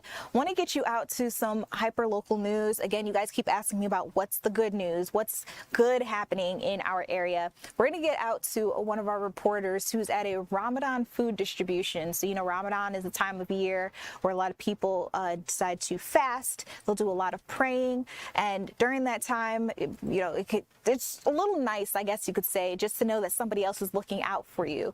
And so we're going to touch base with a nonprofit who has some local ties. They're helping distribute food during this period of time for those who celebrate Ramadan. We'll have more on that when we come back.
Hi guys, welcome back to Fox 5 News Live. I'm Judea Murray. I want to talk to you a little bit about the Tara Baker murder trial. Maybe her name seems a little familiar to you. She is the young UGA law student back in 2001 who was found dead in her apartment, that police say had been intentionally set on fire. This is all happening the day before her birthday. So very, very big case about 20 some odd years ago. And then it went cold. And investigators have been still digging into it, trying to figure out what little more information could they get. They had tested DNA at this site, or collected DNA, I should say, at the site when this first happened in 2001, but it wasn't until 2024 that they were able to make an arrest. So the man who's on trial here, taking a look at him right there, his name is Edric Faust. He's believed to have participated somehow, some way, shape, or form in Tara Baker's murder. That is what the state is trying to prove happened, while the defense is trying to suggest that the DNA doesn't necessarily point in his direction. So we have been live streaming this court case every single day that it has been live. 10 days on Friday. That was the last thing that we heard before they went into closing arguments from both the defense and the prosecution. Again, just to sum up what we had been hearing, we heard from a roommate, we heard from the last person who saw and talked to Tara Baker that night. I believe she had been studying at the library, told a friend that she was on her way home. So that's the last person who known to have had contact with Tara Baker. Now, according to the DNA, part of it points to Edric Faust. They said they did find part of his DNA on her body, but they also, according to the defense, who's trying to sow some seeds of doubt, confusion into the jury, say that there was also DNA found from Tara Baker's boyfriend at the time, who, by the way, also testified during court. And so, like I said, on Friday, both sides finally rested their cases. They entered their got ahead of myself. They entered their closing arguments in the case. And from there, we do know that the jury is expected to come back on Monday, enter the deliberation room, and try to come up with whether or not they believe Edric Faust is innocent or guilty in any of these crimes. So to be clear, he faces 12 charges, including malice murder, felony murder, rape, aggravated sodomy, and arson. And this is all as it ties to that January 2001 case in which we know that young UGA law student Tara Baker was found dead in her apartment. And again, officials do believe that her apartment at the time had been intentionally set on fire. So her body was found in a burning apartment. So we were able to listen in to some of the closing arguments. I want to play you just a short little bite where you can hear from both sides quickly. Let's see if we can listen in. Mr. Faust entered Tara's home and caught her as she was going through her morning routine. He stabbed her, brutally bashed her head, and strangled her as he forcibly raped her. You folks are the last line of defense between an innocent man and a system that has tried to break him. They falsely accused him, and they tried mightily to bury the truth. All right, so if you guys do want to watch the trial while the jury is deliberating and maybe be there for the moment where we could hear them come back and deliver a verdict, we will be streaming once again on YouTube. That is the Fox 5 Atlanta's YouTube channel. All you got to do is go to the live tab and you'll be able to follow along with us. You guys can also leave comments in the chat, questions. It's kind of cool that you guys have your own little community when it comes to some of the court cases that we're able to bring to you live. So that's still ahead. Again, we're expecting that Monday morning. The exact time, I'm not quite sure just yet, but you can stick around with us on the Fox Local app. Turn on your notifications, because as soon as everything does start happening, we will send you a push notification. You'll be able to click on it and go right to the video live. All right, still ahead. Have you guys heard that Amazon has put out a recall? Thousands of smoke detectors that are exclusively sold on Amazon. They're saying, well, you might want to either turn them in or stop using them right away. Again, these smoke detectors are sold exclusively on Amazon. They're being recalled over potential sound delays, which is extremely important when we're talking about a situation like a fire, especially if one is fast spreading. We know the Consumer Product Safety Commission reported just on Thursday that about 11,000 LS Home 3-pack smoke detector fire alarms had been recalled. The company says the 9-volt battery-operated alarms might not sound in a timely manner, which could pose a potential fire hazard to you and to your loved ones. So you want to be aware of this. The alarms were sold on Amazon anywhere between February 24th through, February 2024 through December 2025. Sorry about those dates there. Once again, if you bought one of those alarms, it is the LS Home 3-pack smoke detector fire alarm. Anytime between February of 2024 through December 2025, this recall is talking to you. No injuries have been reported at this time, which is a blessing. Consumers are urged, though, to stop using the product immediately, and you can also be issued a full refund if you do go ahead and reach out to the company. And last but not least, I heard that TikTok is introducing a new trend, a new thing called local feeds. And so the idea here is that you would be able to scroll through not just your For You page or your following tab where you see your friends and the people that you know, but you'll see a local tab. And in there, local businesses, something that might be opening around you, would be able to share their content with you. Or if there is an influencer near you that has gone to, let's say, a new hotel or tried out a new hotel bar, that content would come directly to you if you opted in. The thing here, though, is that you're going to have to use or let the company, TikTok, use your precise GPS location data. That's so they can customize localized content related to any small businesses, travel, events, restaurants, and shopping near you. Once a user activates this feature, it'll show up again as a tab on your home screen.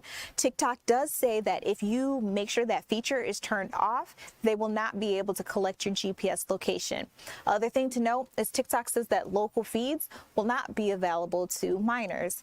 And so I mentioned this earlier, that this new feed is really interesting to me, especially as it pertains to your GPS data. I would love to pick the brain of a data privacy expert that can talk to us a little bit more about what all you may be giving out if you do decide to let TikTok look at your GPS.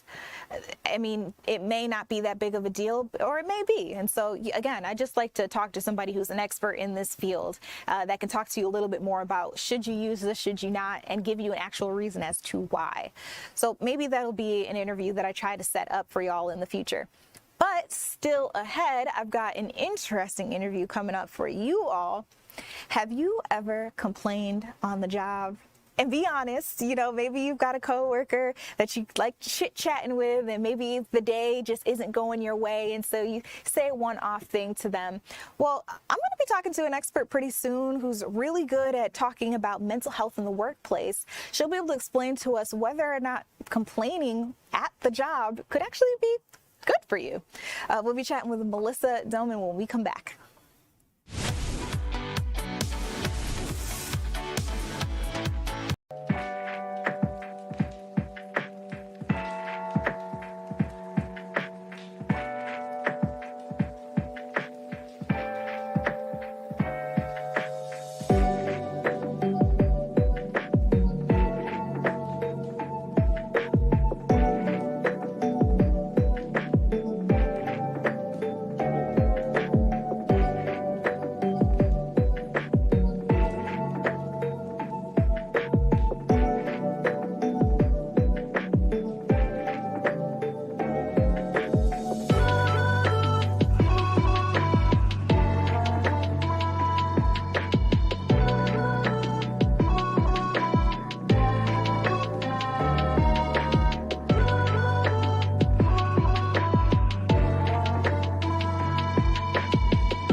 Hi guys, welcome back to Fox 5 News Live. I'm Judea Murray. Let's all promise to be honest with each other. Not every day is a great day at work, okay? I said it.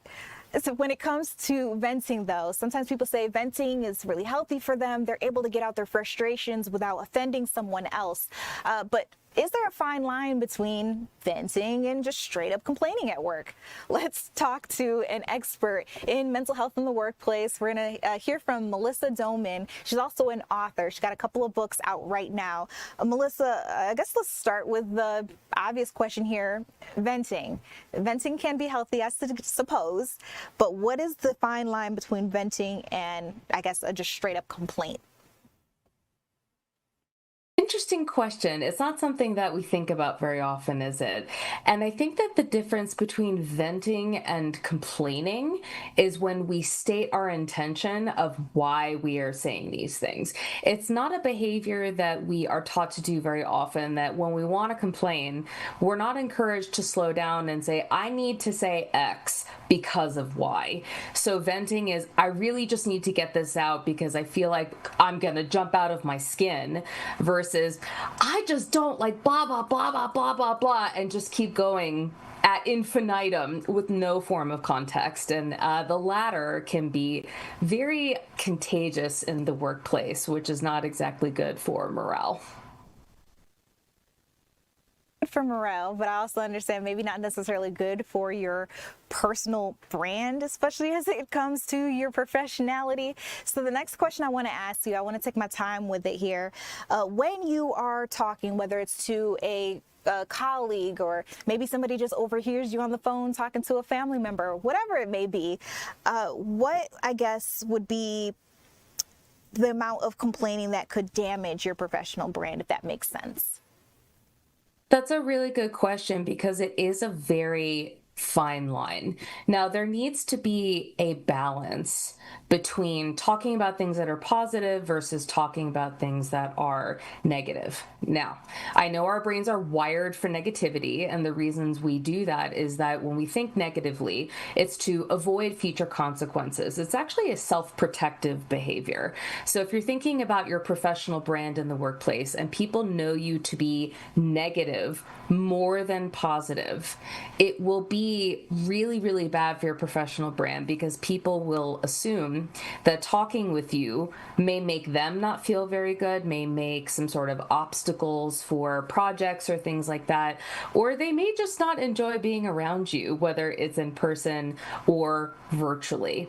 So if you think about that professional brand, it is okay to have a balance of complaining sometimes or, being negative, but complaining or being positive. But when you are complaining for the sake of your professional brand, there has to be that context like I was speaking about before.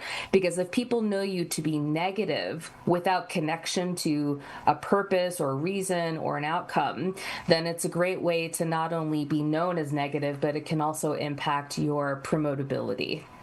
Well, I definitely understand that. I can be honest and say that I've probably run into some of those kinds of individuals where it's like, dang, I know if I start talking to them on my water break, it's just going to be bad news. I've got another question for you here. So, yes. Some people, it's hard for them to read the room.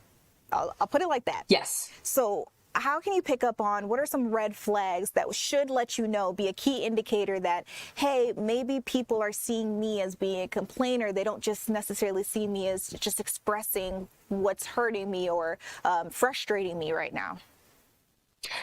Also, another very good question. So what that part right there is talking about a really important part of emotional intelligence. So there are 4 areas of emotional intelligence. We have self-awareness, self-management, social awareness, and relationship management. Now, they all interplay, obviously, but if you're not self-aware, it's hard to then manage your emotions. And if you're not socially aware, it's hard to manage your relationships. So one of the ways, actually several ways, to see if how you're contributing in the room is not great. The first thing to look at, if you can, is body language, and you look at affect and things like that. If you start seeing people kind of looking down, maybe some of those eye rolls, seeing people kind of looking around like, when is this moment going to end? I can't remember when it started. If you see people kind of turning away from you, these are all usually indicators physically that people are not enjoying the interaction that they're having with you. Another one is verbal. So let's say people start saying, well, let's not go there yet, or, well, what about this? Or, why do you always have to go to this place? What if this is the reason? Where you're noticing people literally trying to pull you back from the negativity because you won't do it yourself. Another thing, and this may be a reminder back in our school days, is when you're kind of, like being picked last for the team, where you start to notice that there may be, projects that people are doing that maybe they don't want you involved in. Or let's say that you're kind of the last to hear about certain things going on in the organization. There are sometimes that's unintentional. There are other times where it is intentional. And then in other cases, let's say socially in the workplace, because some people like to hang out, they like to build friendships outside of work. If you're also noticing you're being left out of those spaces, there can also be some reasons behind that, because I think, as the kids say, they don't like the vibe. So those are just a few things to look out for. That is what they say. Oh, okay. Is that what they say? I don't know if I'm cool enough with the lingo these days. It is. You're spot on. Okay, so for the most part, I've been talking to you about, employee to employee, colleague to colleague, but let's talk about managers, bosses. Is it ever appropriate for a manager or a boss to vent to you? And then I guess, again, what is that fine line? I think about this stuff a lot, especially because my second book now is about the mental health of leaders, which is not something many people think about at all. If you think about that power dynamic between a leader and an employee and wanting to vent, now if we think about the concept of catharsis, this is the need to release naturally repressed emotions, regardless of job title. Everybody needs that at some point. So there are many cases, and I understand, where leaders say, I would never complain to an employee or anything like that because it damages morale, it's unprofessional, etc. They're not wrong. However, that also can dehumanize leaders further in the business. And when they always make it seem like they're positive or they're fine, which, by the way, a couple of years ago, I learned that FINE as an acronym stands for feelings inside not expressed, and it completely blew my mind.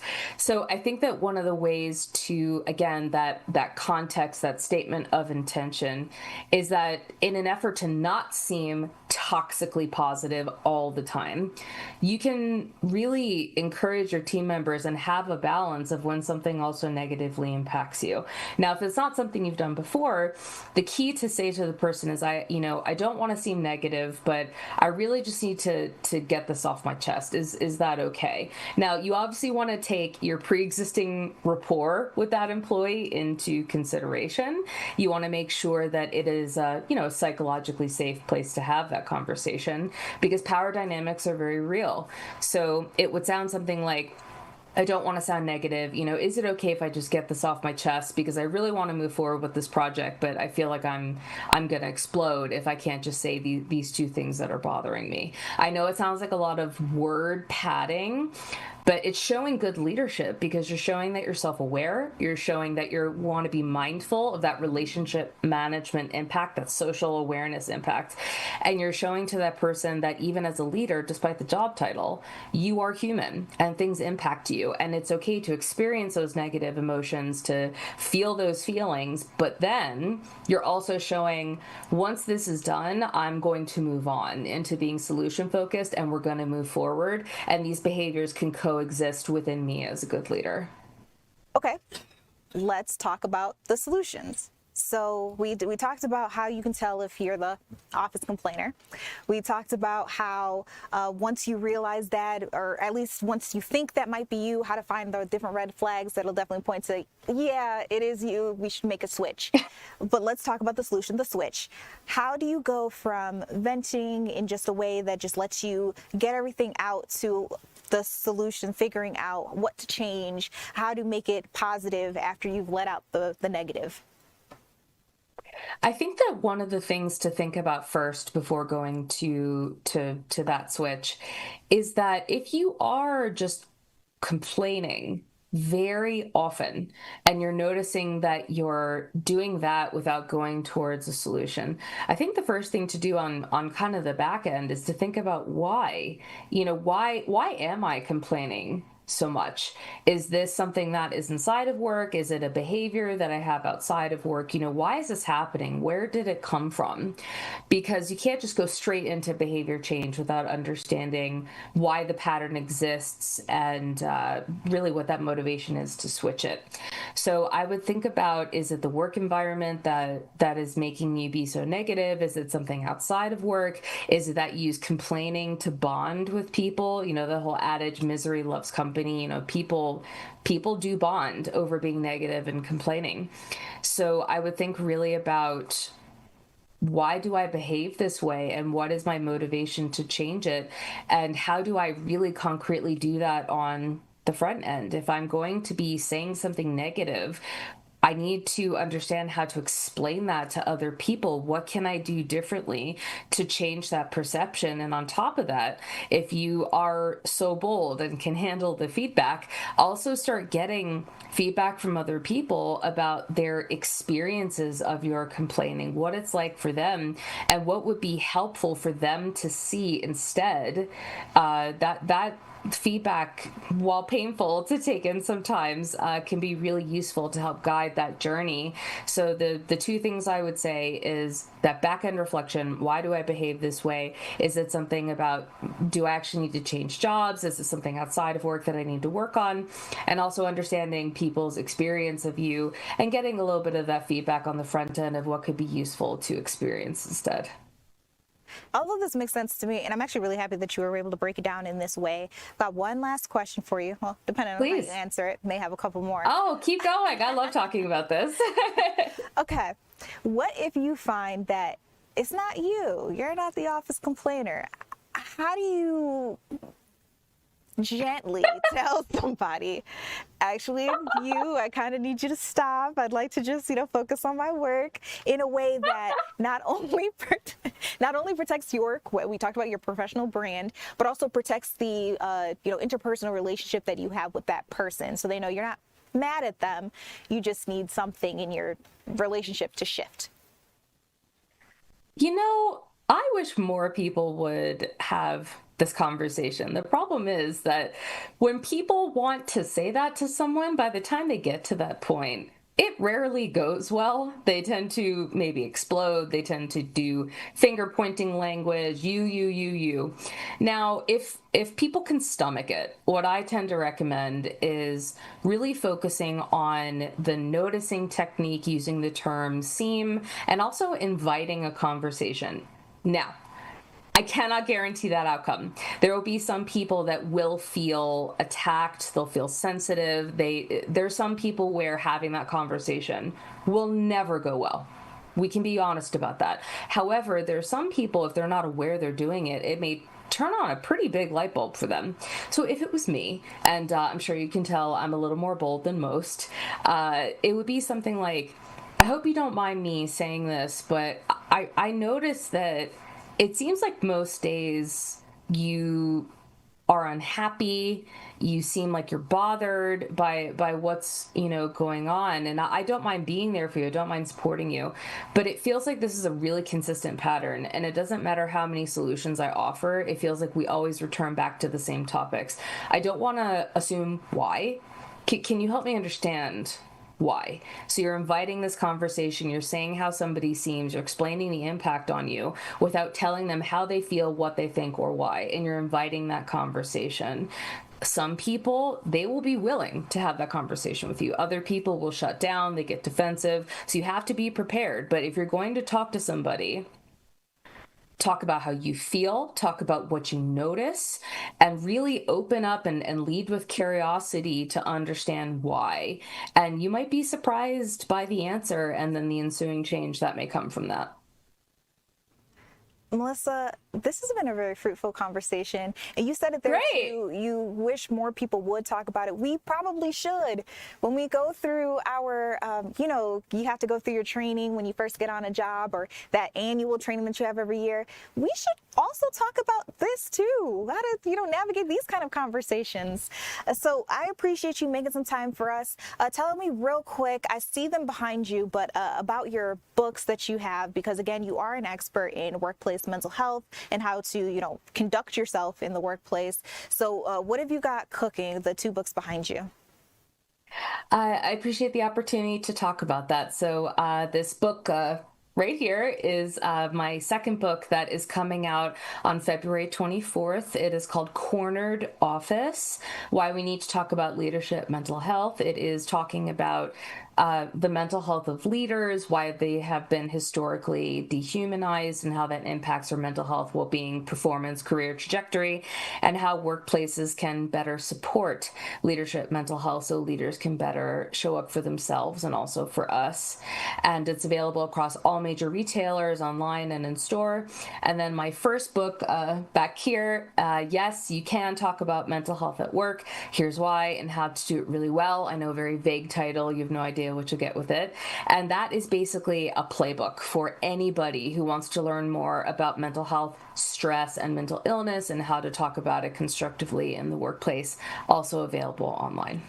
All right, thank you so much. You guys, we're going to let Melissa go. But again, this was a fruitful conversation. If you're just joining in now and you see the headline right there, you want to go watch it back, it will be available for you soon on the Fox Local app. Again, that was Melissa Doman, a workplace mental health expert who's also an author, talking to us a little bit about complaining in the workplace. Should you do it? Should you not? What are some of the benefits? But then also, if you find that somebody that you work with is the office complainer, how to talk to them about, stopping that kind of behavior so you can get back to the real work at hand.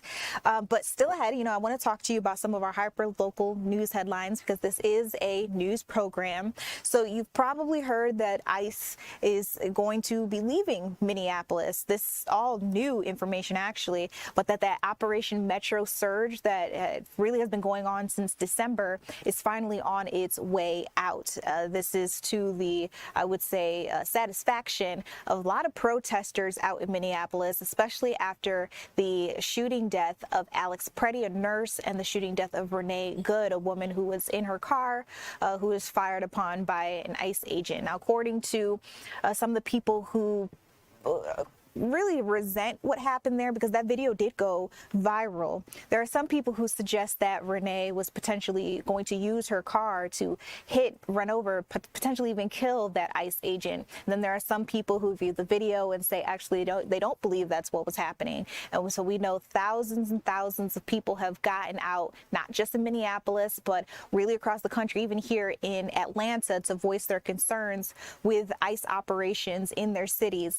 Now, we know that according to the border czar Tom Homan, they will be ending the federal immigration crackdown in Minneapolis, Minnesota. The DHS, has called this its largest immigration enforcement operation ever, and Homan says that he believes that this went positively, successfully, to the point where now ICE doesn't necessarily have to be there anymore. Operation Metro Surge started in December. It has since resulted in more than 4,000 arrests. So that is a pretty big number. That's what we have there on that situation. I do want to point out to you, though, that just because they are leaving the metro area in Minneapolis, that doesn't necessarily mean that they would be pulling out of more rural areas around Minnesota. So that still stands to be questioned, what this truly means for the people of Minnesota, the people of Minneapolis, as time goes on. But in the meantime, it connected to this because of the Department of Homeland Security, I have to talk to you about some TSA agents. You're taking a live look at Hartsfield-Jackson, the world's busiest airport right here in Atlanta. TSA agents are working without pay, and not just here in Atlanta, but across the country. And that's because the Department of Homeland Security's funding ran out on Saturday. This is now a shutdown of the U.S. Department of Homeland Security in connection with a partial shutdown of our government. Congress has not yet approved a new budget, new funding for the Department of Homeland Security. And so the people responsible for screening us, our bags at the airport, will now be going to work without pay. Now, right now, that's not necessarily having too much of an impact on passengers. So if you've got a flight, I would say in the next couple of days, maybe it's later this week, you shouldn't necessarily see a delay, at least not a big one that is connected to TSA.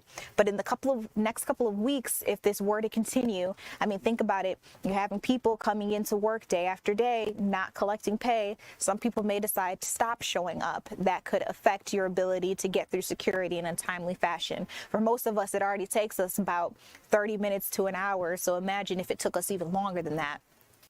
Transportation Secretary, Security Administration officers are going to continue working out without pay while lawmakers on Congress decide to maybe end or come to an agreement on this annual funding. And I wanted to talk to you about some of the other agencies that may be impacted by this Homeland Security shutdown, because it's not just TSA. Thankfully, we're not talking about our air traffic controllers, because that would have a big impact on our airports. But we are potentially talking about the Secret Service. We also may potentially be talking about FEMA, the Federal Emergency Management Management Agency. We also could be talking about the U.S. Coast Guard and ICE as well, all potentially working without a paycheck depending on how long this defunding, or not defunding, but it's shutdown. That's the word I'm looking for, depending on how long this shutdown lasts. So right now, again, we're waiting for Congress to come to a general consensus, and then that will determine what we are seeing, whether or not more people will be going out without pay and just how long. But according to TSA, they say the longer the shutdown goes on, the more severe the impact on our TSA workforce. All right, you guys know about deepfakes. You definitely know about AI. Deepfakes, that's the type of AI where they'll put maybe somebody's body and make them say something else that they didn't actually say in real life. One example that comes to mind, I remember it was like a YouTube ad where President Obama was saying some things, and it really truly looked like it was President Barack Obama, former President Barack Obama. But if you looked closer or looked into some of the comments that he supposedly made during that particular event, he never said that. And this has been impacting a lot of people around the internet, especially celebrities, especially political figures. And one of the ways in which these AI deepfakes has been hurting people is in the form of revenge porn. So we do know that Paris Hilton, she's known as a socialite, but she's also an entrepreneur. She's an advocate. She's an activist. She's now teaming up with Congress, hoping to make it much more difficult and potentially illegal for people to participate in this kind of activity. We also know that former First Lady Melania Trump has also been working hard at trying to make sure these AI deepfakes, especially if they're in the form of pornographic images, can no longer be used to harm people just like her and maybe even people like you. Meanwhile, progressive Democrats and conservative Republicans are on the same side as Paris Hilton. This has been an interesting thing here to see both sides coming together, especially when we know that Paris Hilton has been seen talking with Alexandria Ocasio-Cortez, the representative out of New York. They say that out of all of the deepfake images that AI has generated, over 90% of them have been non-consensual pornographic deepfakes. And out of those images, 90% of them have targeted women. So Paris Hilton is just one of the latest celebrities to use her platform to speak up about this, hoping that there can be some more safeguarding for people's identities. We know that AI, in a sense, can kind of hijack reality, especially if you don't really know what's real and you don't know how to search for the information to try to fact check something. So that's why Congress is hoping to build some digital firewalls to protect people who are, like you and me, are out in the real world just trying to live life. So that's the latest that's happening there on Capitol Hill. Very interesting story there, I thought. I wanted to share it with you all. All right, I'm taking a look at the time now. we're getting ready to get into our 11 o'clock streaming hour. You do know later on today, the Daytona 500 is supposed to take place. They have a new start time, though. It'll be 1:30 p.m. today, and that's because of the weather. This is NASCAR's 78th edition of the 68th Daytona 500. It's also believed to be NASCAR's biggest event. So if you want to watch it, remember you can tune in at 1:30 p.m. today, Sunday, February 15th. This takes place at the 2.5-mile Daytona International Speedway, and I do understand that we'll have a live look out there for our sports team. Coming up, you're going to hear from my colleague, Jasmine Cornell. She'll be able to give you some more insight on what's happening right now around you. We'll be right back.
Good morning, and thanks for joining us here at Fox 5 News Live. I'm Jasmine Cornell. I know you haven't seen my face just yet, but I'm glad to be here and give you your top headlines and a look at your forecast for today. Yeah, it's kind of wet outside. Welcome to Fox 5. We're going to be doing Thank the streaming thing here on Fox Local, on TikTok, Instagram, and I joke carrier pigeon too. Like no matter where you look, it's going to be available to you. And I tell you what, it's continuing to rain across a large part of the area this morning, but here in the metro, it's really beginning to taper off. Here is Fox 5 Live Viper right now, and what we're looking at here over the last little bit is this rain continuing to move up to the north and to the east. So here we go across the North Georgia Mountains, Fannin County, down through Lumpkin County, Hall County, still a steady rain coming down, and it picks up in intensity once you get down toward Winder, Monroe, and Social Circle right now. Nothing crazy, but it is, coming down at a good clip. That's rolling into Athens here in the next little bit, and then down here on the south side, still continuing to rain in parts of Monroe, Jones, and Baldwin counties. All of that sliding up towards Hancock and Putnam County where the rain is falling. Now, you're going to notice back off in to the west, right, so down into, say, parts of Fayette County and Clayton County, you still have some isolated showers, and a couple of those are heavier at times. There's more where that came from down into Troup and Meriwether counties. There you go between Greenville and Woodbury right now, right along U.S. Route 27. That's sliding towards 74 in the next little bit. Now, I want to show you also that we've seen a decent amount of rainfall. Let's take a look at the last 24 hours here. Anytime you're over that green color there, that is going to be more than... You ready for this? Let's click it on. Well, so there's 0.7 over there. It's more than a ½ inch, right? So you're looking at some pretty notable totals, including Atlanta closing in on the inch. The airport is just shy of it. There are a couple of spots over an inch. Now, if you're down on the south side, Monroe County, Jasper County, not so much, right? The totals are lower down there, but we're going to have the opportunity to pick up some more here in the next little bit. So let's take a look at the big picture here. There's that area of low pressure continues to push across the state of Alabama. See those showers back into Mississippi. That's what's coming through this afternoon. And actually, something that's catching my eye, it looks like we have a tornado warning down in southwest Georgia. So that's obviously not in our area, but south of Bainbridge, it looks like, well, that's the tornado watch. Let's see if I can click into it. I can't see my mouse on the screen, so I'm just, until 11:15 for Decatur County, Georgia. So there you go. If you're down there, turn on the TV. 100% chance of rain today. It's been raining all morning, and we're going to see more isolated showers through the afternoon. As soon as we get that wave through here that's in the area right now, we could probably drop the rain chance to about 40% for the remainder of the day. Completely dry for President's Day, completely dry for Mardi Gras, with low-end rain chances in here Thursday and Friday. So here's how the hour-by-hour shapes up. That's about where we are right now. See the isolated stuff here through the afternoon, and then we are going to quiet down into the night tonight, waking up cool on President's Day, and then getting into the 60s during the afternoon. 67 here in Atlanta, 68 for Tuesday. That's Mardi Gras. And then into the 70s, 71 Wednesday, 76 Thursday, 76 Friday, a 20 to 30% chance of rain. That means an 80 to 70% chance of staying dry. Looks like our next system's on the horizon for next weekend. Okay, Alex, this weather forecast definitely makes me want to say or sing rain, rain, go away. But you're telling us it's going to go away later this week. Well, and here's the other thing. We've gone a while without significant rainfall, so we need it. Okay. Parts of eastern Georgia in severe drought, so I'm sure the farmers out there are happy about this. But I know the timing could have been a little better, but the memo will be received by tomorrow morning. All right, memo received by tomorrow morning. Thank you so much, Alex, for sharing the weather forecast. All right. All right, sounds good. Have a great rest of your day. Let's go ahead and get into some news breaking just about 30 minutes ago. So there's a major travel alert from Georgia 511. I'm going to pull up some notes from GDOT. All lanes are blocked due to a crash involving a tractor trailer on southbound I-285 before US 278, Covington Highway in DeKalb County. Emergency responders, are on the scene and are working to reopen these lanes and get you to your destination safely. Motorists should consider a different route if you can, and just be prepared for some delays in that area. And we're taking a live look now at downtown Atlanta, that is. So make sure, again, that you're safe out there driving. Looking at some of the cars on the road, it doesn't look too busy right now. So again, be safe. It's raining outside. Take it easy on those roads. Let's get into some local headlines right now. First, a shooting in southwest Atlanta. One man is dead and one person detained. And I am going to pull up my notes here for this story. So Again, one person is dead, another in custody following the shooting in southwest Atlanta. It happened on Martin Luther King Jr. Drive on Saturday afternoon. This is according to Atlanta police. So officers responded on the 3400 block of MLK Drive Southwest around 3:05 p.m. for the person shot. When they got to the scene, police found the man suffering from at least one gunshot wound. He was not alert or breathing, so paramedics pronounced him dead on the scene. A second man was detained at the scene, according to authorities. Homicide detectives were called to the location to lead the investigation. So what we don't know at this time, police have not released information regarding the events that led to the shooting or the identities of the people involved. Police also haven't said if the detained man will be charged. And here at Fox 5 News Live, we will continue to follow this story. Another crime story out of Atlanta, a man impersonating police. Police say he was shot in Atlanta. Officers say Jordan Jackson, 22 years old, was impersonating police. The officers also say they got the call around 10:30 p.m. Friday about the shooting. They responded to 1200 block of James Jackson Parkway Northwest, and when they got there, that's where they found Jordan, again 22 years old, who had been shot. Jordan was taken to the hospital, but he is expected to be okay. Police said they began to investigate and determined that he was claiming to be a police officer and banging on a woman's door. They said it appears he was trying to kick in the door and the apartment owner shot through the door.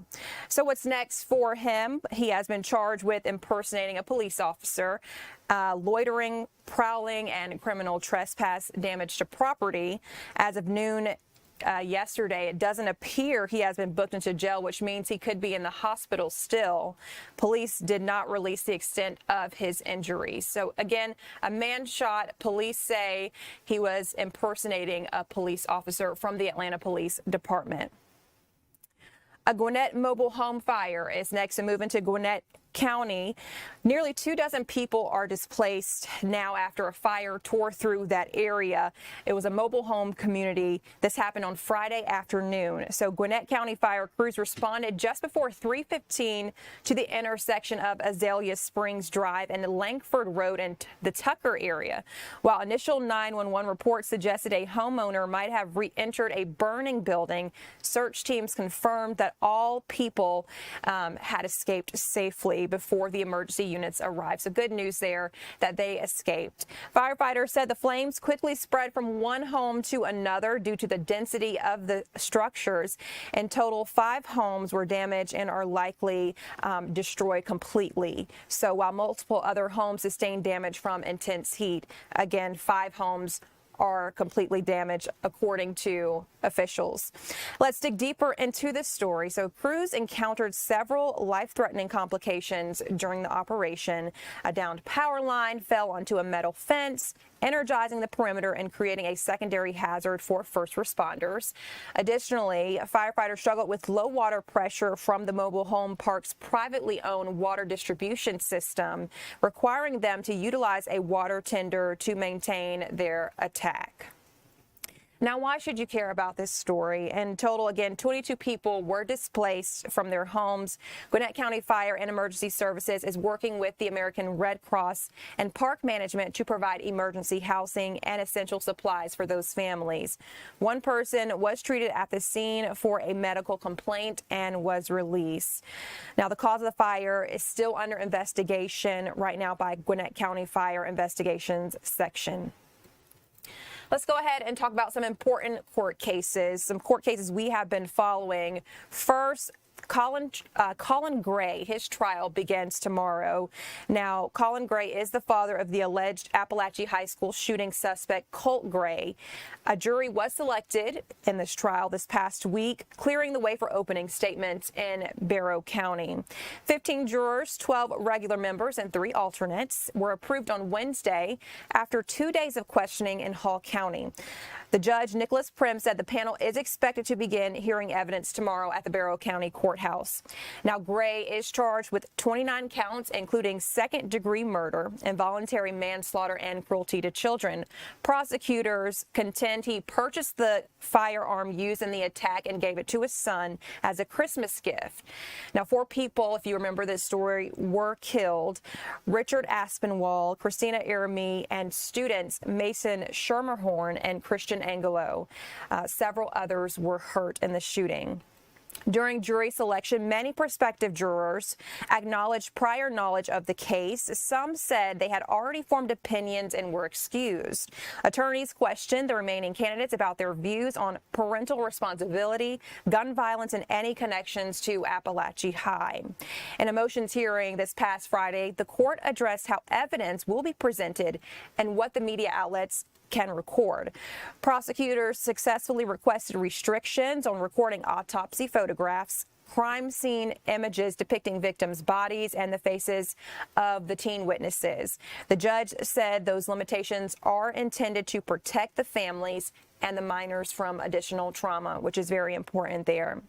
A decision on whether surveillance video from the school can be recorded by media will follow an in-camera review by the court. Prosecutors argue the footage shows portions of the shooting and could cause some emotional harm or complicate related proceedings. Media reps say they do not intend to air graphic content, but they raise concerns about broader recording restrictions. Again, opening statements are expected tomorrow. Many of you may be asking, well, what about Colt Gray, who is the son of Colin Gray? He is the alleged shooter in this case. No trial date has been set for him at this time. Again, he's a teenager in this case. At a hearing in December, it was revealed that a mental evaluation had still not been completed for the teen, and his defense team is still in the process of reviewing evidence. At that time, it was indicated that the evaluation is expected to be completed by late February. But we will continue to follow the story, especially this trial tomorrow for the father, Colin Gray. Moving now to Tara Baker murder trial. We've also been following this. Jury deliberations are underway in her murder trial, and they're expected to return. The jury, that is expected to return to court tomorrow. So some quick notes before I get into the full story. Edric Faust is accused of murdering Tara Baker. His murder trial concluded on Friday following 10 days of testimony.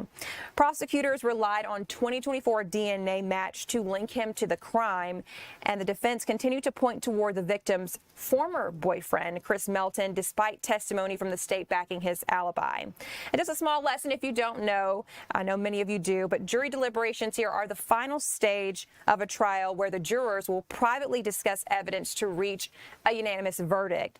Jurors review the testimony and exhibits, sometimes with access to technology for reviewing the evidence, and they often start by electing a foreperson to manage discussions and votes. So the length of this of the deliberations varies based on the case complexity. Now let's get into the trial. Here's what we do know. After the 10-day trial, this cold case murder for UGA law student Tara Baker is now in the hands of the Athens-Clarke County jury.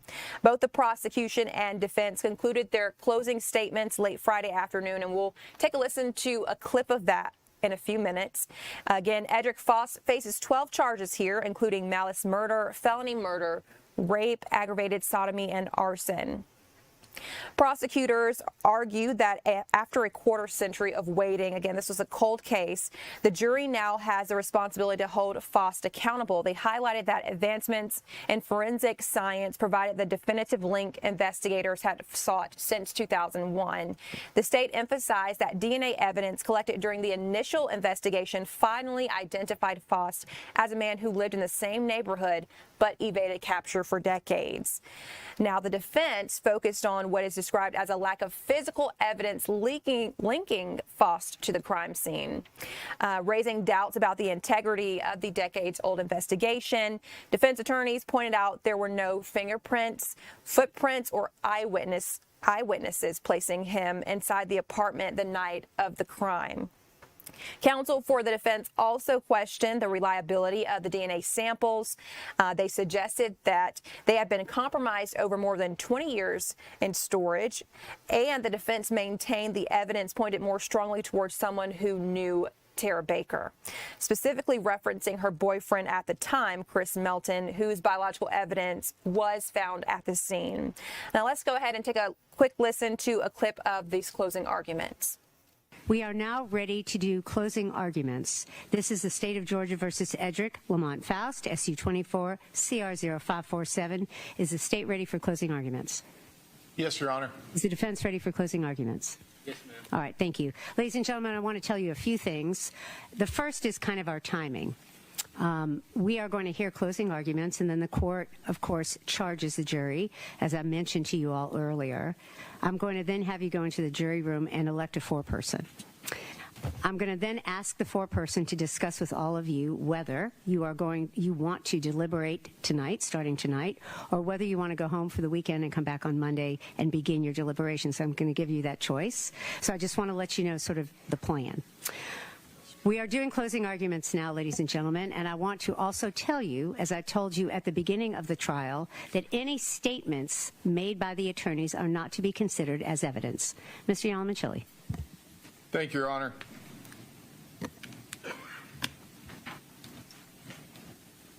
Court bears with me for just a moment. I'm going to reposition the podium.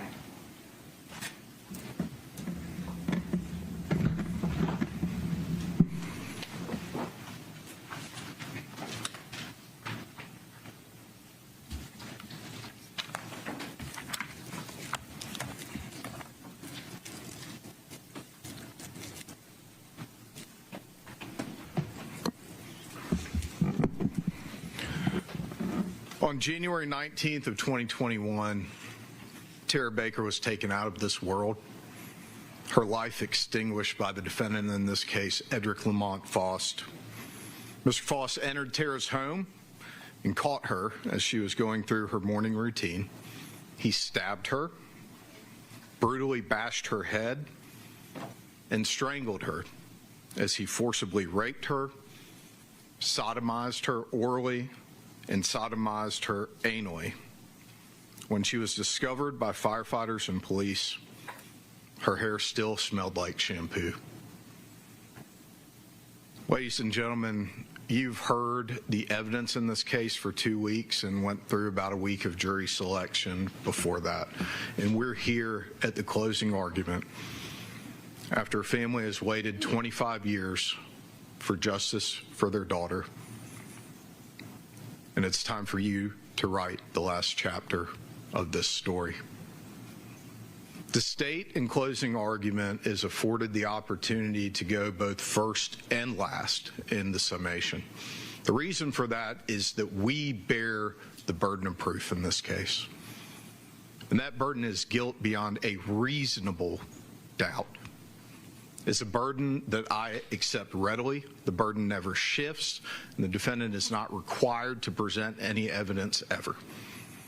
And it's a burden that I accept readily on behalf of the state of Georgia because it is a burden that we meet by bringing you the truth, the facts, and the evidence in the case. Not conjecture, not unsupported speculation, not statements about the evidence that end up being false after you actually hear it, but the truth and the facts of this particular case.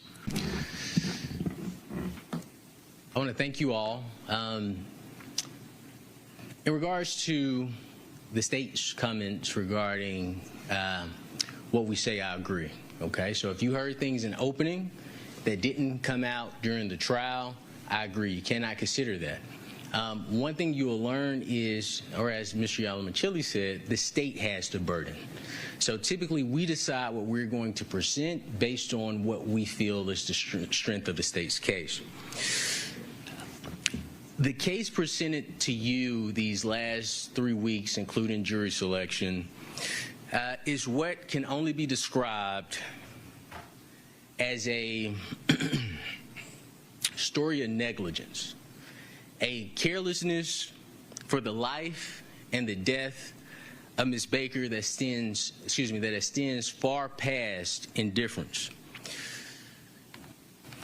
As you've heard through this trial, we have brought you more facts about Ms. Baker than the state.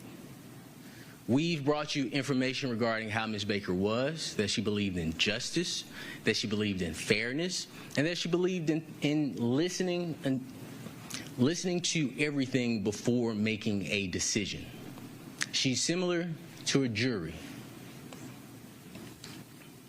The state is bringing Mr. Faust before you today to accuse him of crimes that he did not commit. And of course, you don't just take my words for it, you look at the evidence. The state presented no evidence that Mr. Faust, if it's his DNA, you have to decide if it's his DNA, and we'll get into that. But the state presented no evidence that Mr. Faust's DNA means murder. The state presented no evidence that Mr. Faust's DNA means rape. The state presented no evidence that Mr. Faust's DNA means burglary.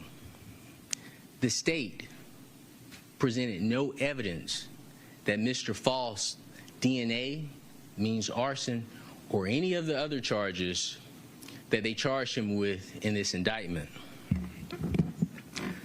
Mr. Faust and everyone involved in this case would like to thank you for your time, your dedication, and your willingness to put 100% of your attention into this case. And put aside your very, we understand how important it is, but your very important personal and business matters. But most of all, I want to thank you all for your courage. Because courage is what this moment demands.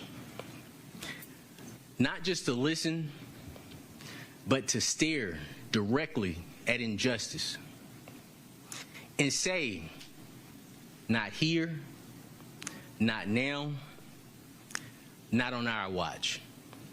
And that's what you're being asked to do. Stare down injustice.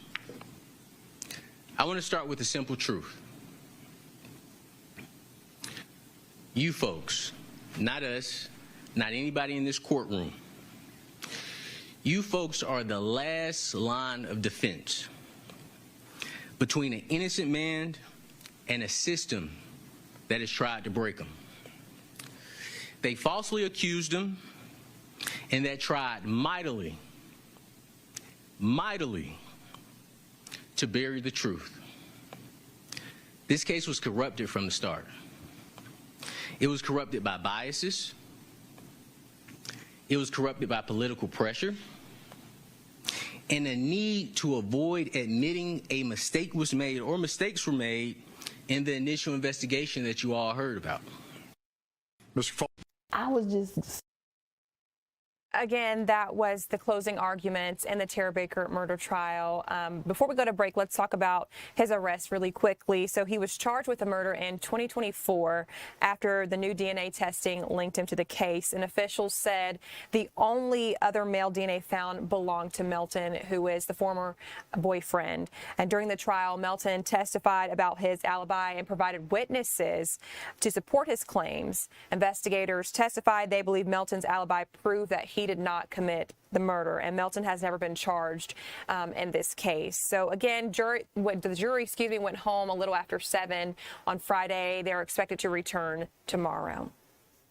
Your time is 11:26. Coming up, a food distribution back here at home, a Ramadan food distribution helping those in need. We'll have more details coming up.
back to Fox 5 News Live. I'm Jasmine Cornell. We're going to get into an event happening in our community pretty soon here. Islamic Relief USA hosting a food distribution, that is, to help those in need. Our Caitlin Pratt is in Clarkston with more on this event. That's right. I'm here at the mosque in Clarkston. This is on North Indian Creek Drive, an annual event now in its 5th year, and hundreds have come out. Let me take you inside so you can see just the response to this event just in time for Ramadan. As these families head inside, they are greeted by volunteers with this organization. They've partnered with the USA Islamic Relief to try and get them prepared for the days ahead. This is the beginning of Ramadan, a time, spiritual time. They call it the holy month, and those families will come in here. They'll be matched with 1 or 2 of these boxes. They will then be loaded up, brought outside, and enter their car. Now, let's talk about this food distribution, something that goes on each and every year for the last 5 years. Each year getting bigger and bigger. About 350 boxes are now here on hand with important things inside. Food that can feed up to 5 people for a 2-week period. We're talking rice, cooking oil, pasta, flour, dates, things of that nature. And the month of Ramadan, organizers say, is an opportunity for Muslims around the world to increase giving, increase empathy, a time to remember neighbors who are struggling and those who have found themselves in vulnerable circumstances. I am co-founder and vice president of an organization called IFAR, and that means loving for others more than you love for yourself. It was founded about 5 years ago, and we are going strong. One of the things that we try to do is every year we have been partnering with Islamic Relief USA, and we've been doing these food box distributions. And this year, more than any other year, food scarcity is at an all-time high, and we have families that are truly struggling. And so we invite them here. We bring community members that we know, a lot of volunteers. I think today we have 35 volunteers that are coming out, mostly kids, because I'm a pediatrician, so I love empowering the littles. And we have them meet these families that are so vulnerable. And we give them this massive food box. I think each one is about $75 worth. And it has all the non-perishable essentials. And we just do it while supplies last. Yeah. Every year we've been asking for more boxes. So I think this year we were graciously given 336 boxes. And typically we give one per family under 5 family members. And if there are 6 or more, we would give them 2. But because we always run out, we're trying to refine that a little bit, where maybe if they're larger families above 7, we'll give them 2. Wonderful. And the timing of all this, right before Ramadan. Right before Ramadan. So Ramadan is the holy month of fasting that Muslims observe, and they fast from sunrise to sundown. And it's not just abstaining from food and drink, it's so much more than that. It really ties into your spirituality. So not only are you hungry, but you are also vulnerable yourself, so you can really feel the insecurities that some of our families are facing, and then you have that much more of a desire to give.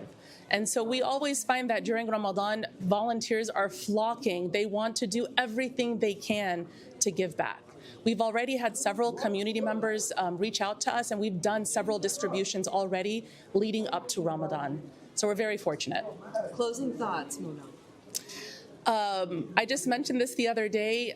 Something can start small, like a small idea that you might have in your basement, or maybe a 7-year-old who wants to make goodie bags for kids, and it can grow into so much more. Ithar started in my garage, and now it has grown into this nonprofit that serves hundreds of families. And I'm just fortunate to be able to lead an amazing team and work with amazing community members that make this happen. And you're looking at the group of volunteers who are going to be loading up those boxes, putting them in the hands of families who need them here in the Clarkston community and beyond. To give you an idea of the need here, this event beginning at noon, but when volunteers showed up at 10:30, families were already lined up, ready to go. So this is going to be going on until these boxes are all gone. So a very significant effort here in time for Ramadan to help those put food on the table.